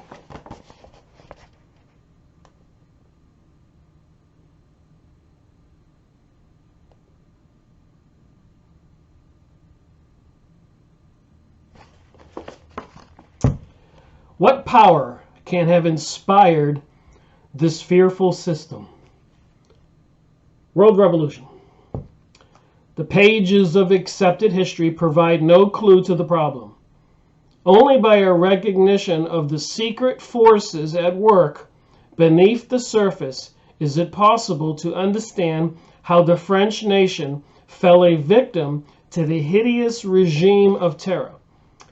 So if they had a French Revolution, which they did, and if it involved the Illuminati, Zionist Jewish folks, high-level Freemasons, secret societies, into an anti-Christian religion, which apparently is true and it's in these pages, then they would have been in control of Germany after the revolution.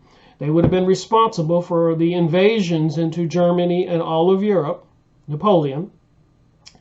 And then after, that would be during the 1800s. And then in the 1900s, apparently Germany was under siege or attacked by them a couple more times, as you've been hearing. So that would mean that the Synagogue of Satan, Mystery Religion of Babylon, these evil secret societies, Illuminati banksters, the people who now control Israel, and the people planning for a global world order, all one and the same continuous. Only by a recognition of the secret forces at work beneath the surface is it possible to understand how the French nation fell a victim to the hideous regime of the terror. In the opinion of numberless enlightened contemporaries, Illuminism, the Illuminati, alone explains the mystery. As early as 1793, Remember, World War I was in 1914. The Journal of Vienna pointed out the true source of inspiration beneath the system of the Jacobins. So now we have a name, the Jacobins. It is not the French who conceived the great project of changing the face of the world. That's Webster's book here. Well-known author. The only book that YouTube took down on my videos. Gave me a point against me. I guess if you get 3 points, they shut down your channel. The French can claim the honor of having begun its execution and of having followed it out to the ultimate consequence, which, as history is there to prove, were in accordance with the genius of this people. The guillotine, intrigue, assassination, incendiarism, burning people, cannibalism. So this mystery synagogue of Satan, Jacobin peoples, they even brought the guillotine, and apparently if you look it up on the internet, the United States purchased 30,000 guillotines. They got FEMA camps and coffins everywhere. So just remember, are they going to repeat, like history does, repeats itself? Is it going to happen in the USA?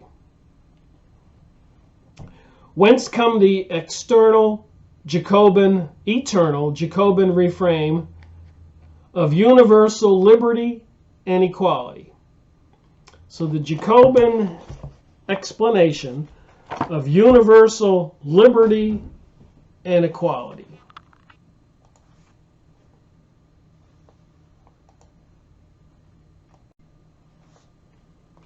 Just wanted to get this really quick. The New Age magazine by the Scottish Rite of Freemasonry. And if you see that little triangle on the bottom, liberty, equality, fraternity, the Mystery Babylon religion statues, the Freemasonic lodges, the 2 columns, the eagles with the double head on the top. Freemasons, Scottish Rite, they published this in 1962. So for over 100 years, they've been producing something called the New Age magazine. The Freemasons. Get it? Got it? Liberty, equality, fraternity. Fraternity means all the secret societies.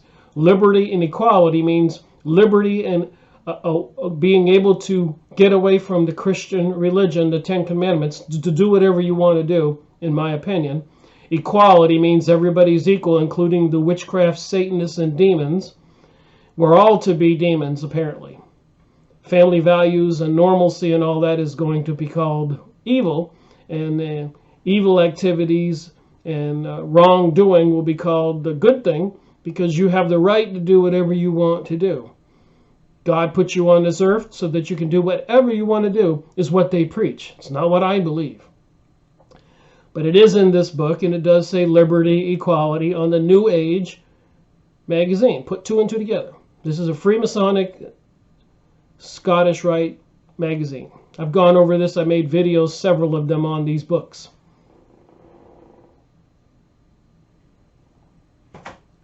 So I'm reading that in this book on... Oops. My computer turned off. Alright, so I was reading this where it says that they were after this liberty and equality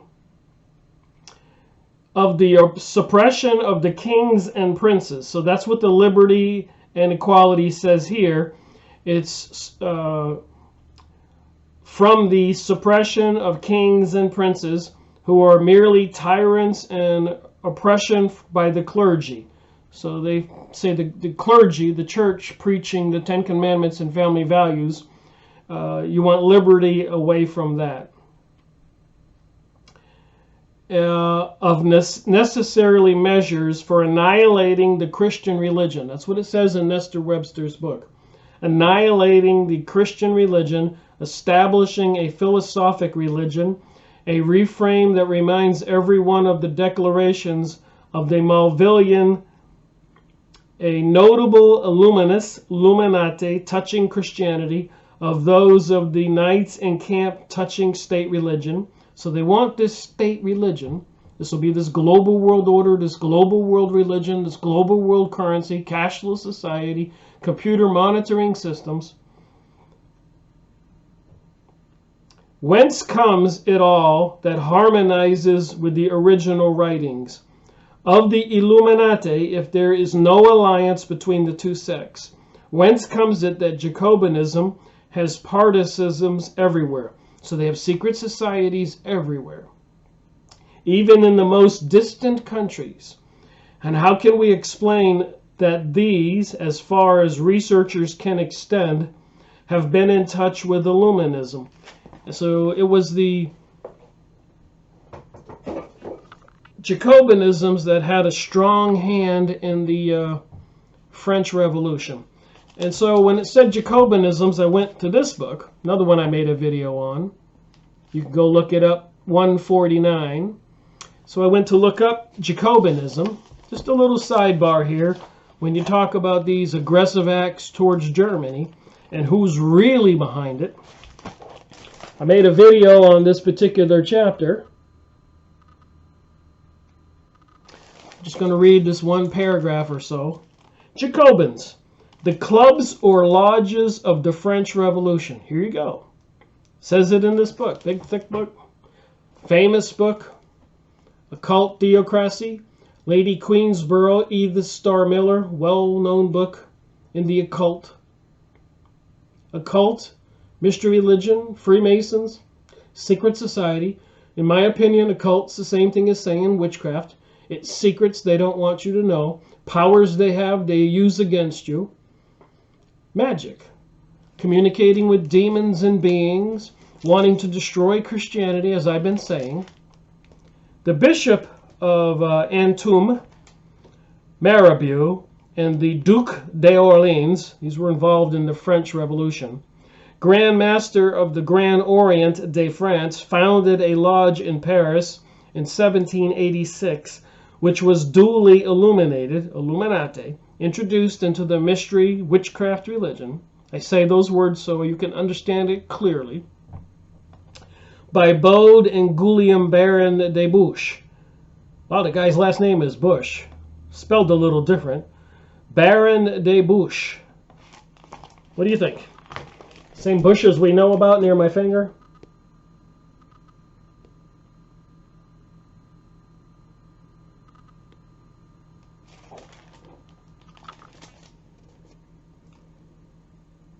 Right above there where my finger is. See the highlighted line? Became known as Jacobin Club. Baron de Bouche. I wonder.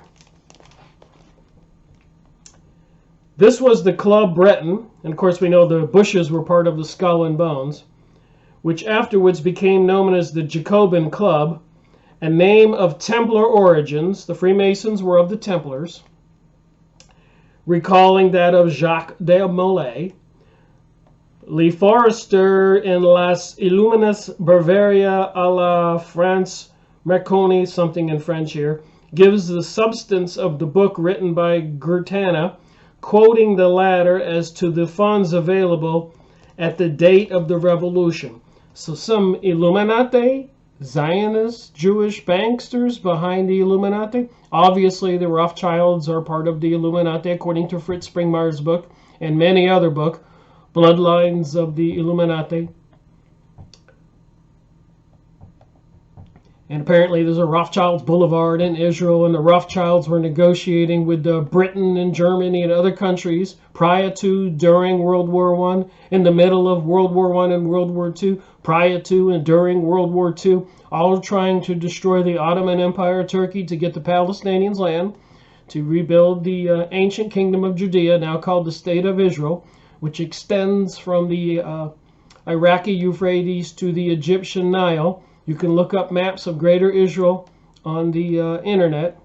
This plan's been in place a long time, so they're behind the revolutions as I'm reading here. They were involved in behind World War I and World War II.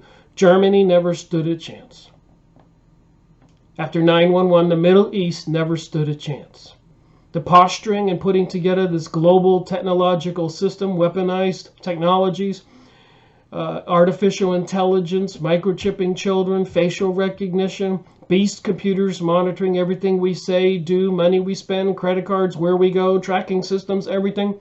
Maybe we don't stand a chance, like the Germans, or like the people in the Middle East, or like the people in Africa, or in India, or in China, in Central America, South America. In his Novus Historicals, more French here, Revolutionary France, the Swiss Gittner, an ex-Freemason who had joined the ranks of the enemies of the sect, so even this ex-Freemason states that from 1786 there had existed in Paris a propaganda club, Grand Master of the Lodge of the Rue Coharan, Condorcet and Skiles, that the aim of the organization was to further the triumph of dogmatic atheism and create a great social upheaval. So you now know what's coming. It's in these pages. The Jacobin Club, the Illuminati, involving the money, the Zionist, banksters, Rothschilds, Rockefeller, all these elites. In this book. In this book. The one that YouTube took down. This one you can still go see my videos. Series 149.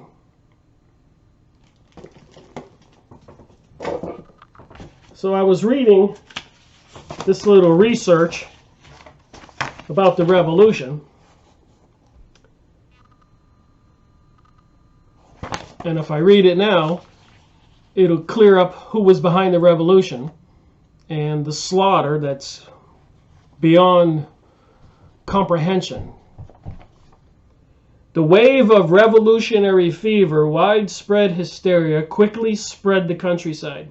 Revolting against years of exploitation, peasants looted and burned the home of tax collectors, landlords, and the elite. I want to try to finish this video.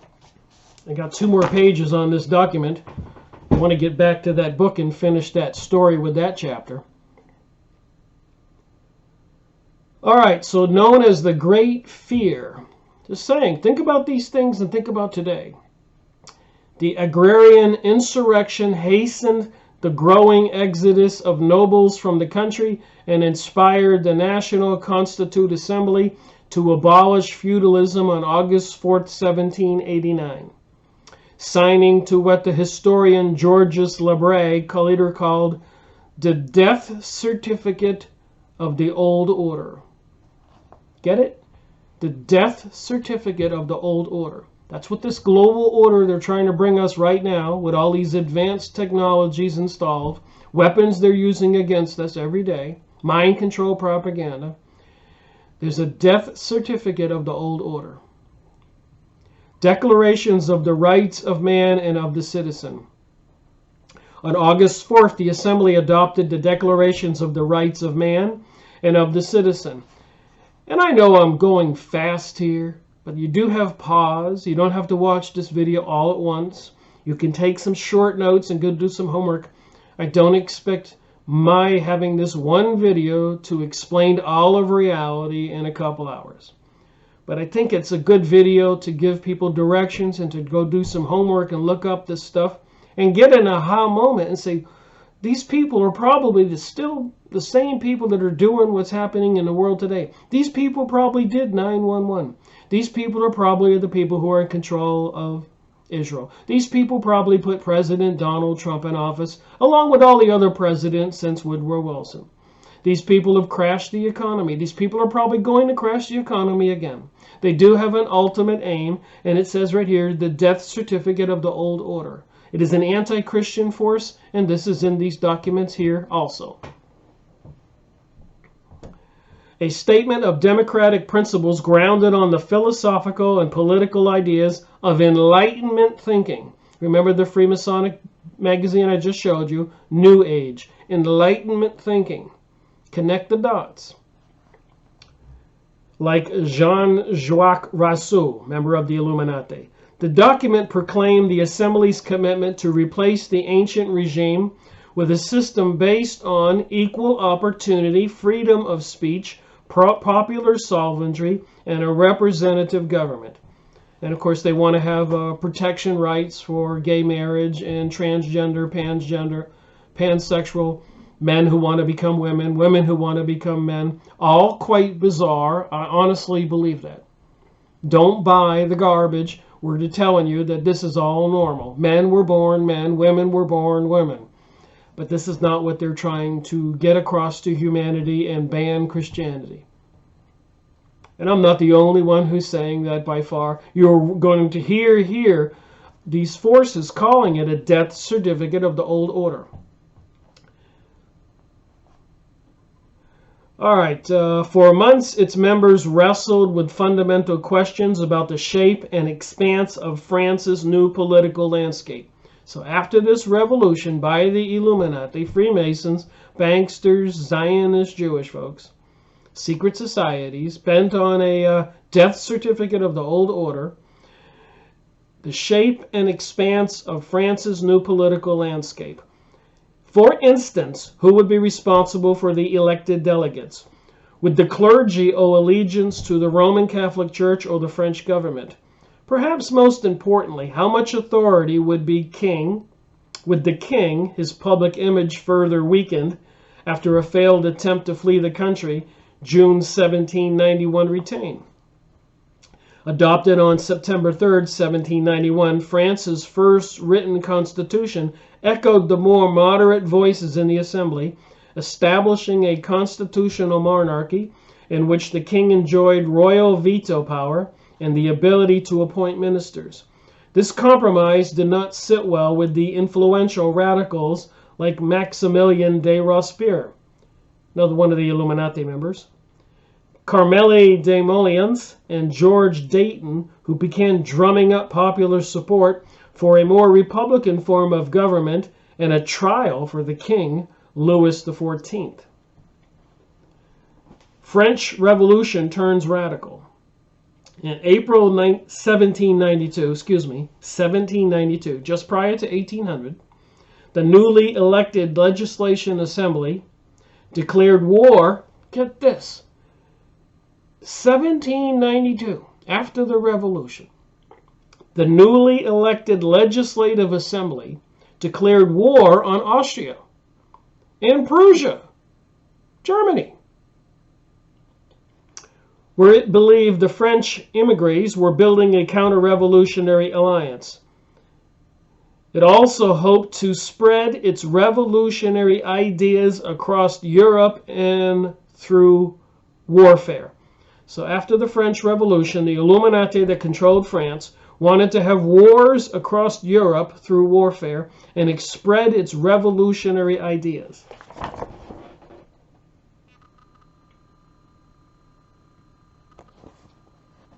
And I wrote, right, as you can see here, Freemasons, Zionist equals the Jewish, equals the Illuminati, Nestor Webster, Revolution, YouTube banned my video.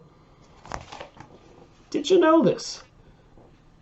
So 100+ years before the World War I, the people, the Illuminati, high-level Freemasons, Zionist Illuminati, banksters controlling presidents and leaders all over the world, planned this according to this document, spread its revolutionary ideas across Europe through warfare. On the domestic front, while the political crisis took a radical turn, when a group of insurgents led by the extremist Jacobins attacked the royal residence in Paris, arrested the king on August 10th, 1792, and they executed the king. So I told you who the Jacobins were. The Illuminati, like the Freemasons, part of the Zionist, elitist Jewish people, and not all Jewish people are behind this.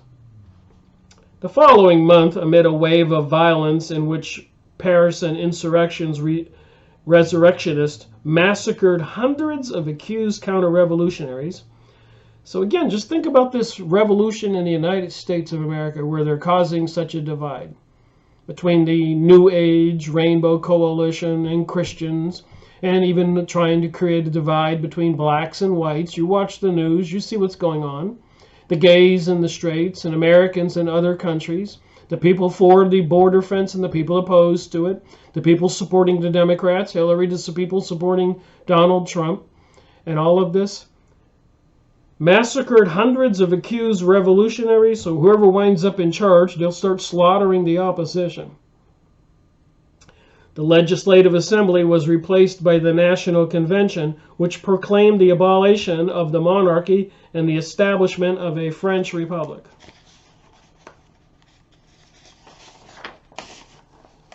One more page. On January 21, 1793, it sent King Louis XIV, condemned to death for high treason and crimes against the state, to the guillotine. His wife Marie Antoinette suffered the same fate 9 months later. The Reign of Terror. Following the king's execution, war with various European powers. So now that they have France, the Illuminati, Zionist Jewish folks, high-level Freemasons, other secret societies, they had various wars with European powers, intense divisions within the National Convention, ushered the French Revolution into its most violent and turbulent phase. Now remember, these are the same people who control America today, the same people who did 9/11, the same people who are trying to bring us a global world order. Violent and turbulent phase. When are we going to see a violent and turbulent phase? In June 1793, the Jacobins seized control of the National Convention, and for the more moderate Girondins, institute a series of radical measures, including the establishment of a new calendar and the eradication of Christianity. I didn't write this document, I just looked it up and read it. The eradication of Christianity. I keep saying these things. You can find it in writing. They also unleashed a bloody reign of terror, a 10-month period in which suspected enemies of the revolution were guillotined by the thousands. So apparently, in the past documents or videos I've been watching on YouTube and other websites, people were seeing red dot, green dot, yellow dots on their mailboxes. So I don't know what kind of metadata they have on us now, how they're tagging us in the computer systems. But apparently they eliminate by guillotines or whatever the people who they think will resist this global world order. There goes my phone again. It's kind of hard to believe I can find all this information. So a 10-month period, assassinating, killing a lot of people by guillotines. Many of the killings were carried out under the orders of Robespierre, who dominated the Draconian Committee for Public Safety. I like how they use these words, public safety. Look at all the words they use today, trying to save us from floods and weather and terror and sustainability and all that stuff. All right, okay. French Revolution ends, Napoleon's rise. Here we go. On August 22nd, 1795, the National Convention, composed largely of Girondins, who had survived the Reign of Terror, appeared a new constitution that created France's first bicameral legislature. Executive power would lie in the hands of a 5-member directory.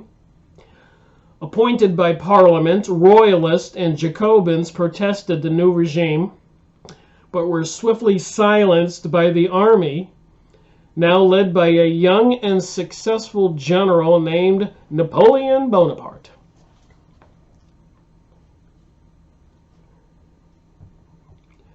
The Directory's 4 years in power were riddled with financial crisis, popular discontent, inefficiency, and above all, political corruption. So if they do bring us a world revolution, crash the dollar, say that the dollar is going to be reset, I wonder how long we'll be in this tumultuous turmoil. How many years? Look how many years they've been battling in the Middle East since 9/11. It's 18 years, 17 years.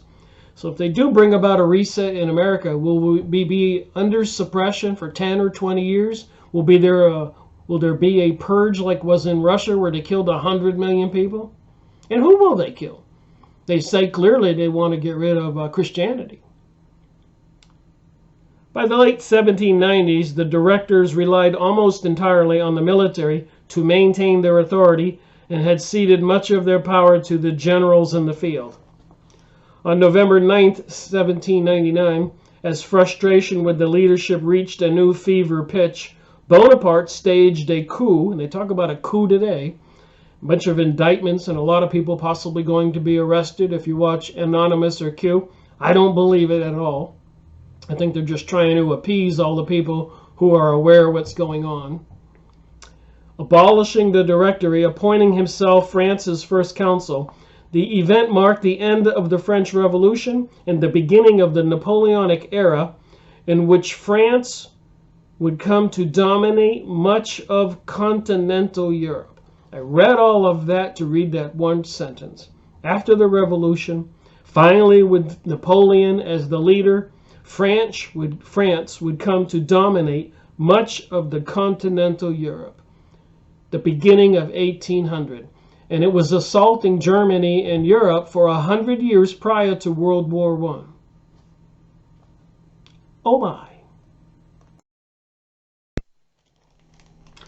Alright, I want to try to finish this video. We're over 2 hours.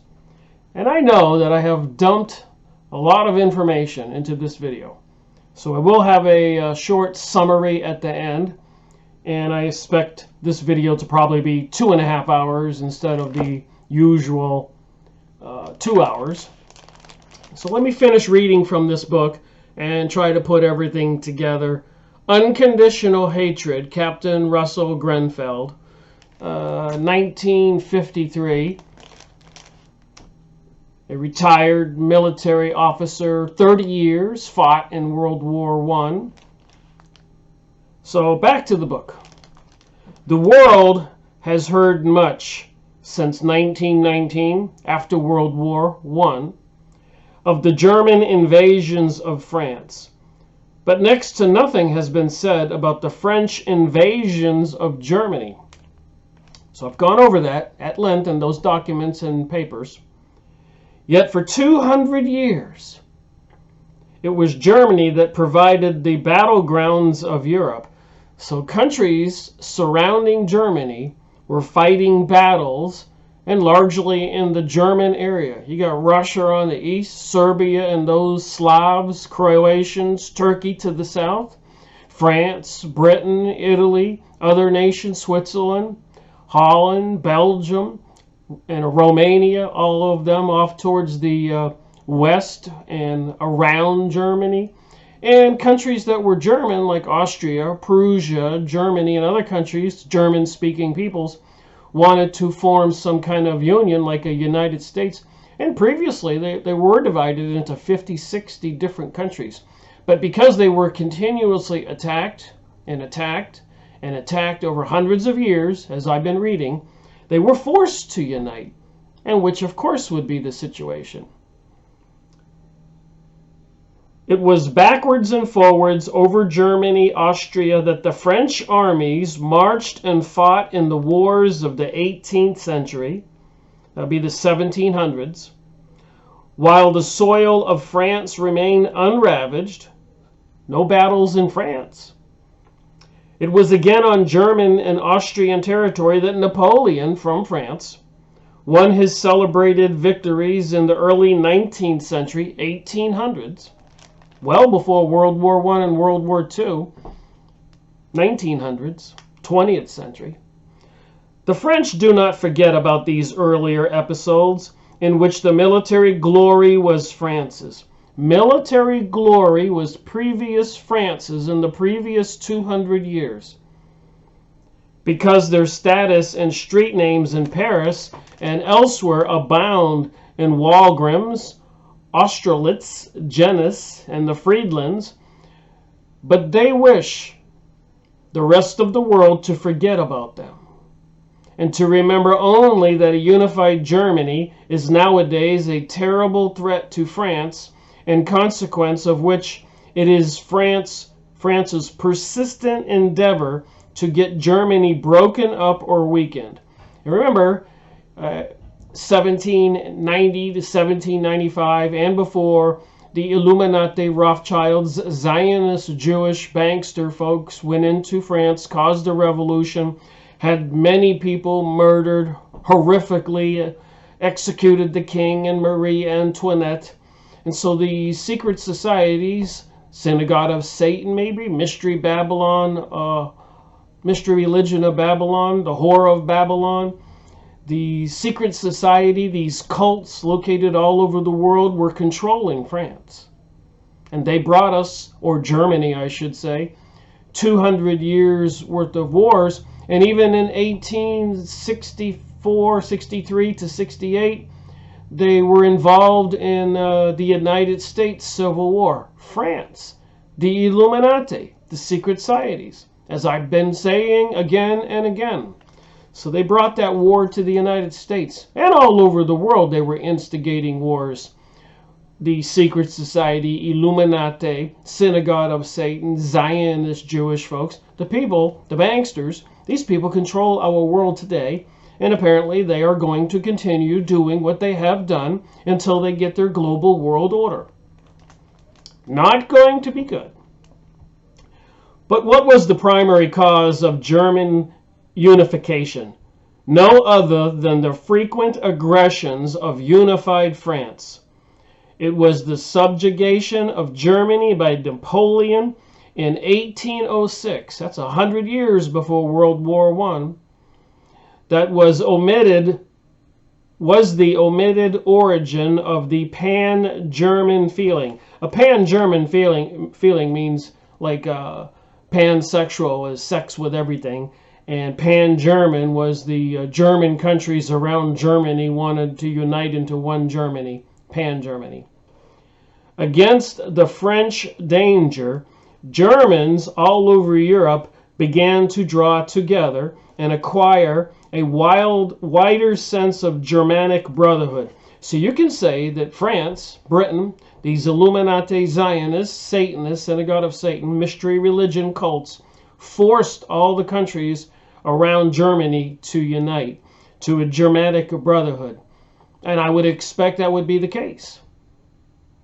Just like the United States has the 50 states, sovereign states, all united into one union, the federal government, or the republic, of which they want us to believe we need to be a democracy because the deception of the news media and who have control of the movies and TVs and radios and billboard and education systems and medical establishments, psychology.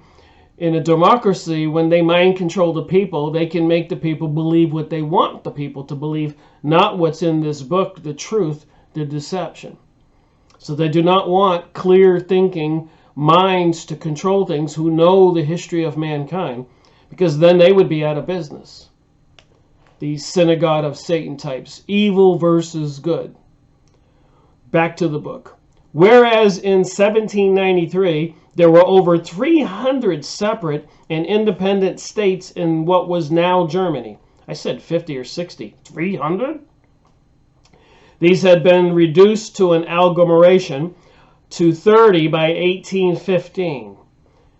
So the German states, the German peoples in that area were under constant assault, and a lot of it from France. Prior to World War I, did you ever wonder why they had World War I? And apparently Germany was set up to fall, just like after 9/11, of course, they wanted to destroy all those countries in the Middle East. I wonder how any of this can be good for we the people. Obviously, it can't be. They have further plans to destroy us also. The process, once started, went on. Again, I'll read that again. The process, once started, went on. So they've been doing this for 300 years continuously. They have a goal of a global world order. We cannot let them do that. We need to resist. Don't you think? The process, once started, went on. We have noted in an earlier chapter how in 1815 the German states formed a common consultative body of the German Confederation. The mental soil was being prepared for Bismarck's enclosures. The French, of all people, are the least entitled to complain of a German menace, for it is of their own making. Now let's remember who the French are at this point after the French Revolution, where they executed the king and 8 or 9 months later executed Marie Antoinette and slaughtered many of the French citizens who would oppose control by these Illuminati, Zionist Jewish bankster types with their Freemason, Illuminati, and other mystery religious cults, lodges, temples, and organizations now controlling France.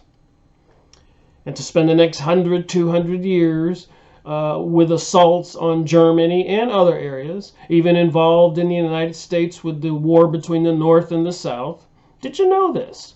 Did you ever wonder who was behind that? What were their aims? What were their goals? And according to Nestor Webster, I showed you World Revolution, and the French Revolution document I showed you, and that other book, The Occult Theocracy, they all want to destroy Christianity. Isn't that odd? But look who's behind it. The Jewish Zionist Illuminati, these people into the mystery religion of Babylon, the synagogue of Satan. With all those symbols we see in our society, the all-seeing eye on the back of the dollar bill. The street plan of Washington, D.C., the gigantic owl, Moloch, the demon. And so much more I've gone over and over and over. Yet by causing enough fuss, they succeeded in getting just such a complaint taken up after 1919.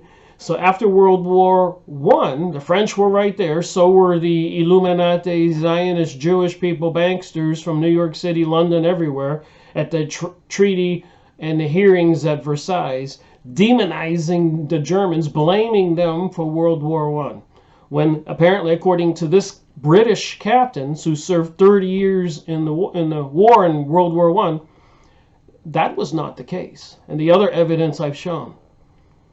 As a sort of sacred object of international politics, and right up to the present day, Western politicians and commentators speak as if France had a natural right to protection against Germany. Well, I suspect France would want some protection after assaulting Germany for a couple 100 years. Yeah, protect me. Germany might want revenge. You think? What about here in the United States if they bring about the revolution and have a big purge and slaughter a lot of Christians? How are the people going to like this country when they're all under surveillance and computer control and microchipped, and like the movie Hunger Games? I'll bet they won't be happy that they didn't stop that before it happened. Don't you think? So they wanted the protection to be provided by the rest of the world. So remember, it's not really France. It's these secret mystery religion cults, lodges, and groups who were controlling France and executed the king and Marie Antoinette and murdered a lot of the business owners and land owners, and having the poor people rise up and slaughter all those people when they probably were worse off at the end of the day, which is usually the case. Iraq never got better after they took down Saddam Hussein. Egypt didn't get better after they took down the leader of Egypt, or Afghanistan. And Syria won't get better when they take down Assad. Iran will be worse when they take over that regime and bring a big war and slaughter the citizens and the leaders. This is what they want all over the world. Like a Mad Max reality. And it's not me saying this, it's in the books. Like I said, there'll be a summation at the end of this video. Thus, whenever France makes herself particularly difficult over the recreation of the German army or the question of German restoration as a sovereign state, they never fail to be highly placed British apologists for French intransigence who declared that, in view of all France has suffered,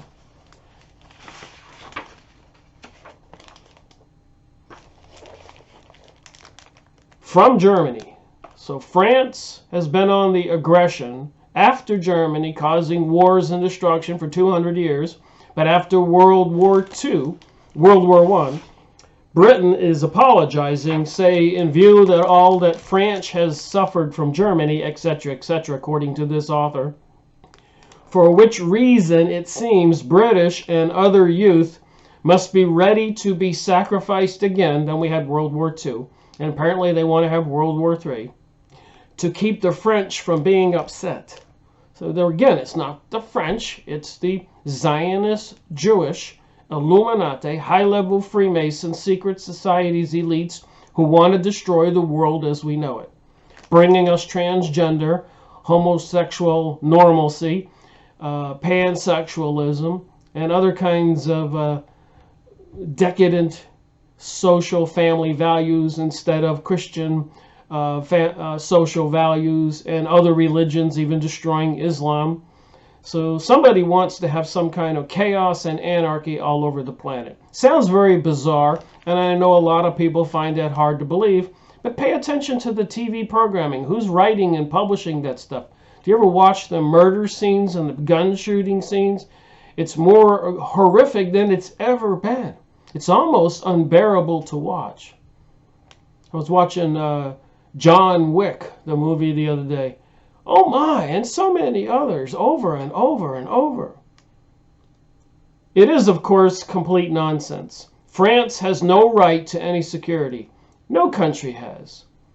We all live in a dangerous world, and if any nation wishes for security, it must arrange that security for itself as best it can, by itself, and in a suitable combination, if it cannot be achieved alone. And I would suggest you can't really have security if you're the aggressor.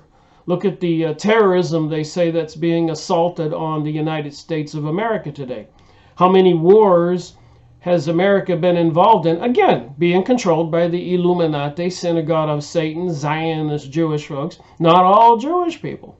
A lot of Jewish people are protesting the Zionists. Go on Yahoo image site and look at the pictures and click the links. Look at the books I've gone over. So you can't say all Jewish people. You can say all synagogue of Satan people, all witchcraft organizations, Illuminati, high-level Freemasons that admit that Lucifer is their god, their deity, with Moloch, like the Bohemian Grove in California, where they throw a baby in a fire, calling it the cremation of care. And so much more symbolism all over the United States that I've gone over again and again and again.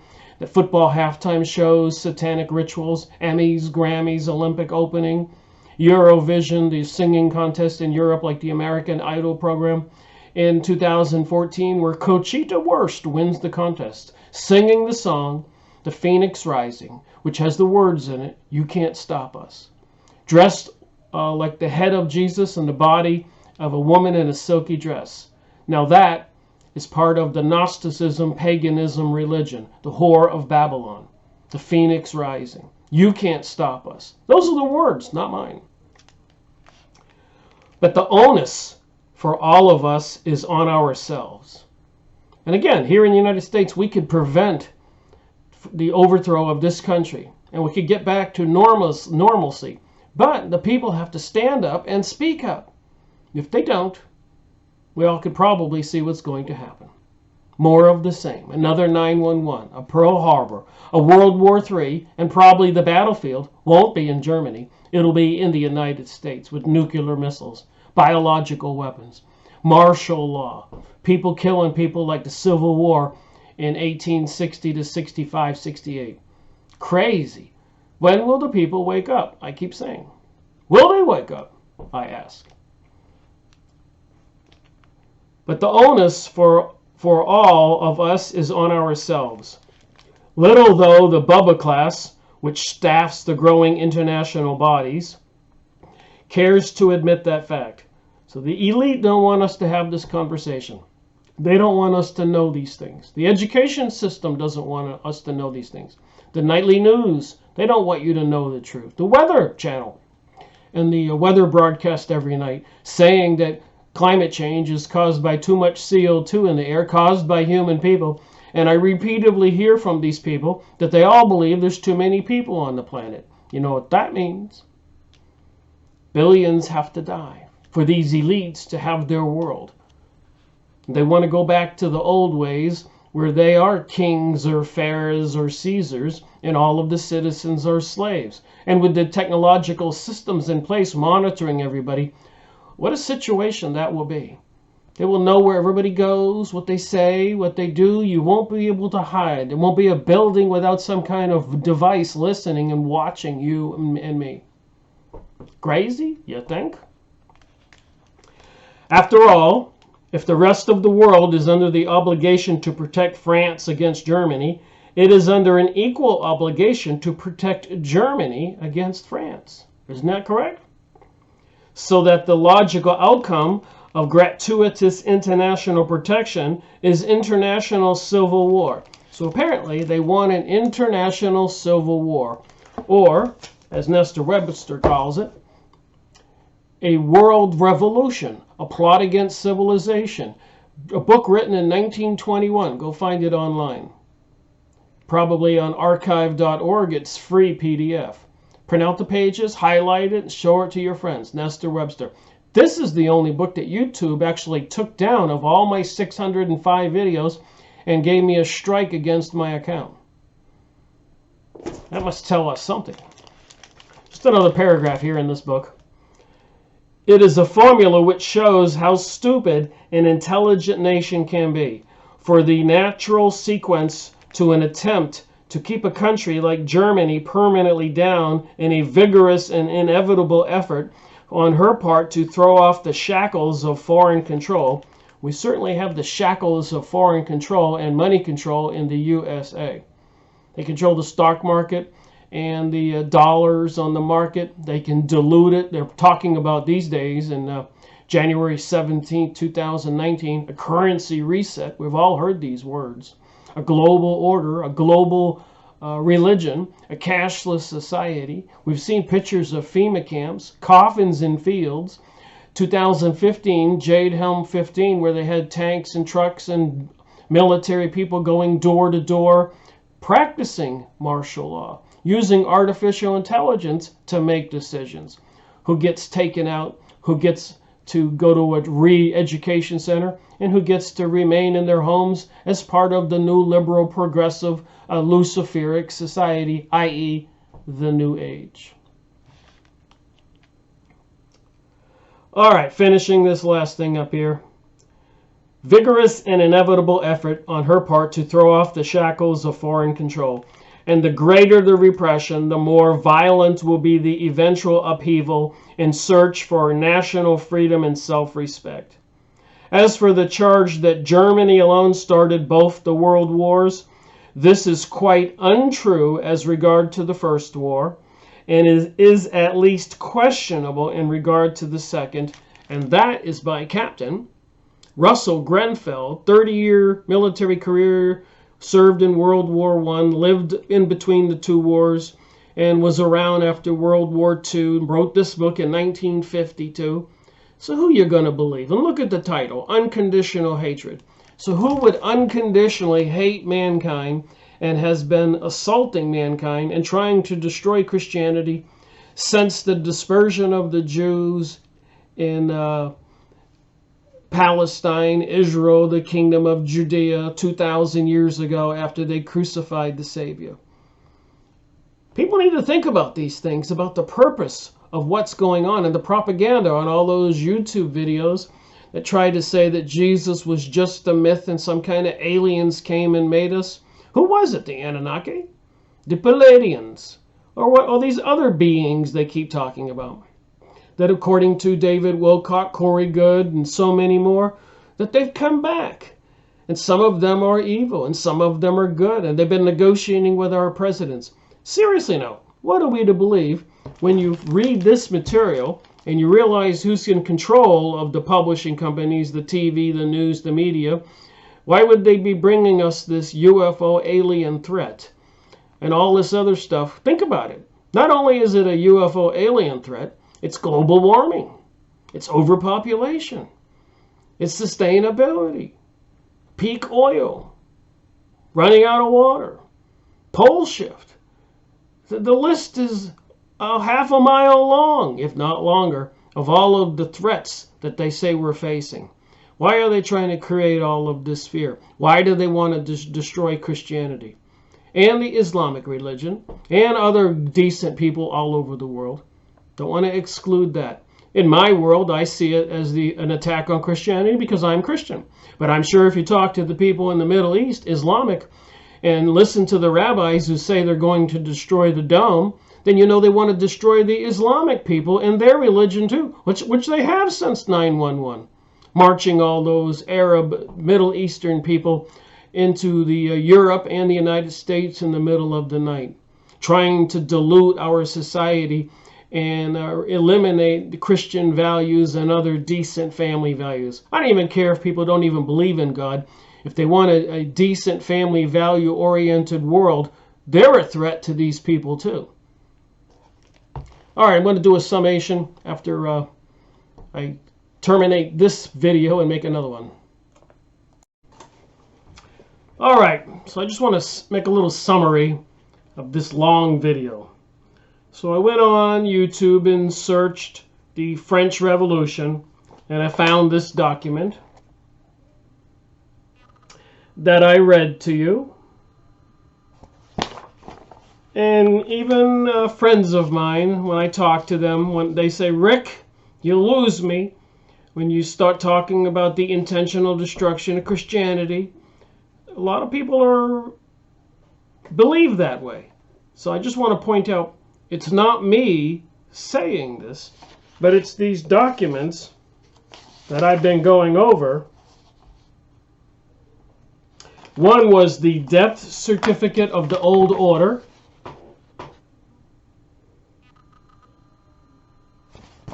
That was in this document. It clearly mentions the Freemasons. The other one was the eradication of Christianity.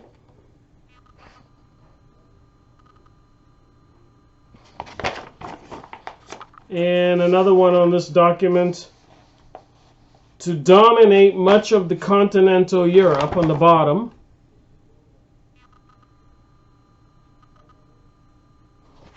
So it's in these documents, and in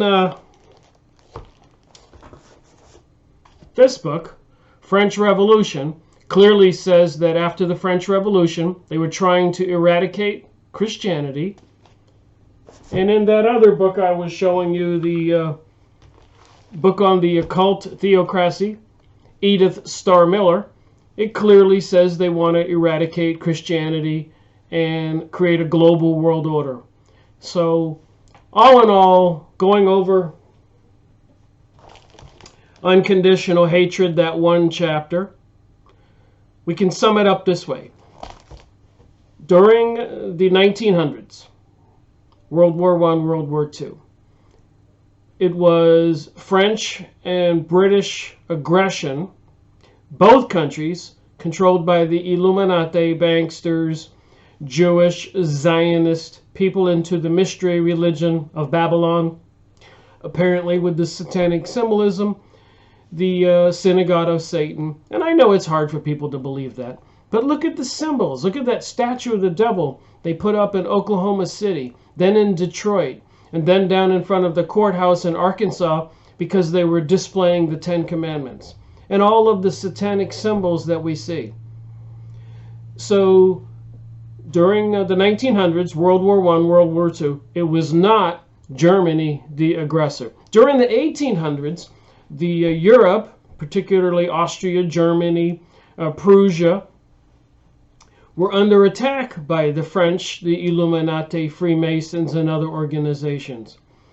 And prior to that, in the 1700s, during and before and after the French Revolution, the Freemasons, Illuminati, Zionist, Jewish, banksters, synagogue of Satan, mystery religion of Babylon, all these cults, lodges, and temples were infiltrating France, trying to create a popular rising by the lower classes to destroy the people who controlled the country. And once they took control, you had 200 years of warring in Europe and the world And now, of course, they're talking about World War III and a world revolution.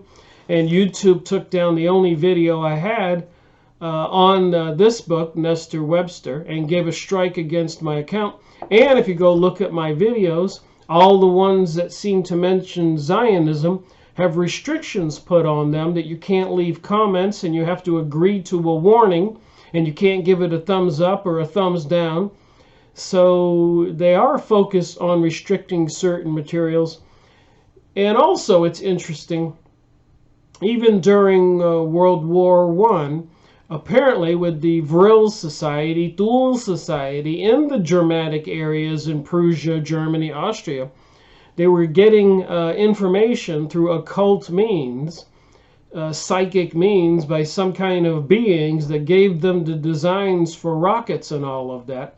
And apparently these beings were saying these technologies they were given the Germans could make the whole world a better place with free energy.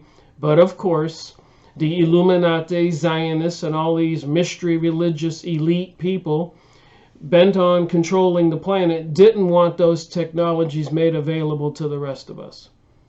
So that's what it seems to me, is that there were a couple hundred years of assaults on the countries around Germany, the Germanic peoples, coming from Russia, coming from Serbia, coming from France, coming from Britain, and apparently these countries were all infiltrated with the Jewish people who were banished from Europe prior to 1600. But during the 1700s, 1620, 1630, Cromwell and some other of his cronies managed to have the king executed. And then they brought the Jews from Holland and the areas to the north into Britain, creating the Indian Tea Party. Of course, we're all familiar with them in the revolution for independence in the United States in 1776, where they were throwing the tea in the harbor by the Indian Tea Company. And these were the people that were sailing ships around Africa to the Orient, Asia, bringing back opium, trade, and all of that. So they were very evil forces, bringing drugs to the world, and apparently they're still doing it, and trying to continue and contain their mafia-type control over the world. And apparently they're into some demonic type of religion. And I know that's a lot to absorb, but that's the way I see it. I read the books, or look up the documents, and I report. And it's a lot of material, I agree. You have to watch this video slowly, pause it a dozen or 24 times and take notes. Go look up the material to get a clear picture of the material I just showed. Thank you for watching my video. Rick Miracle reporting.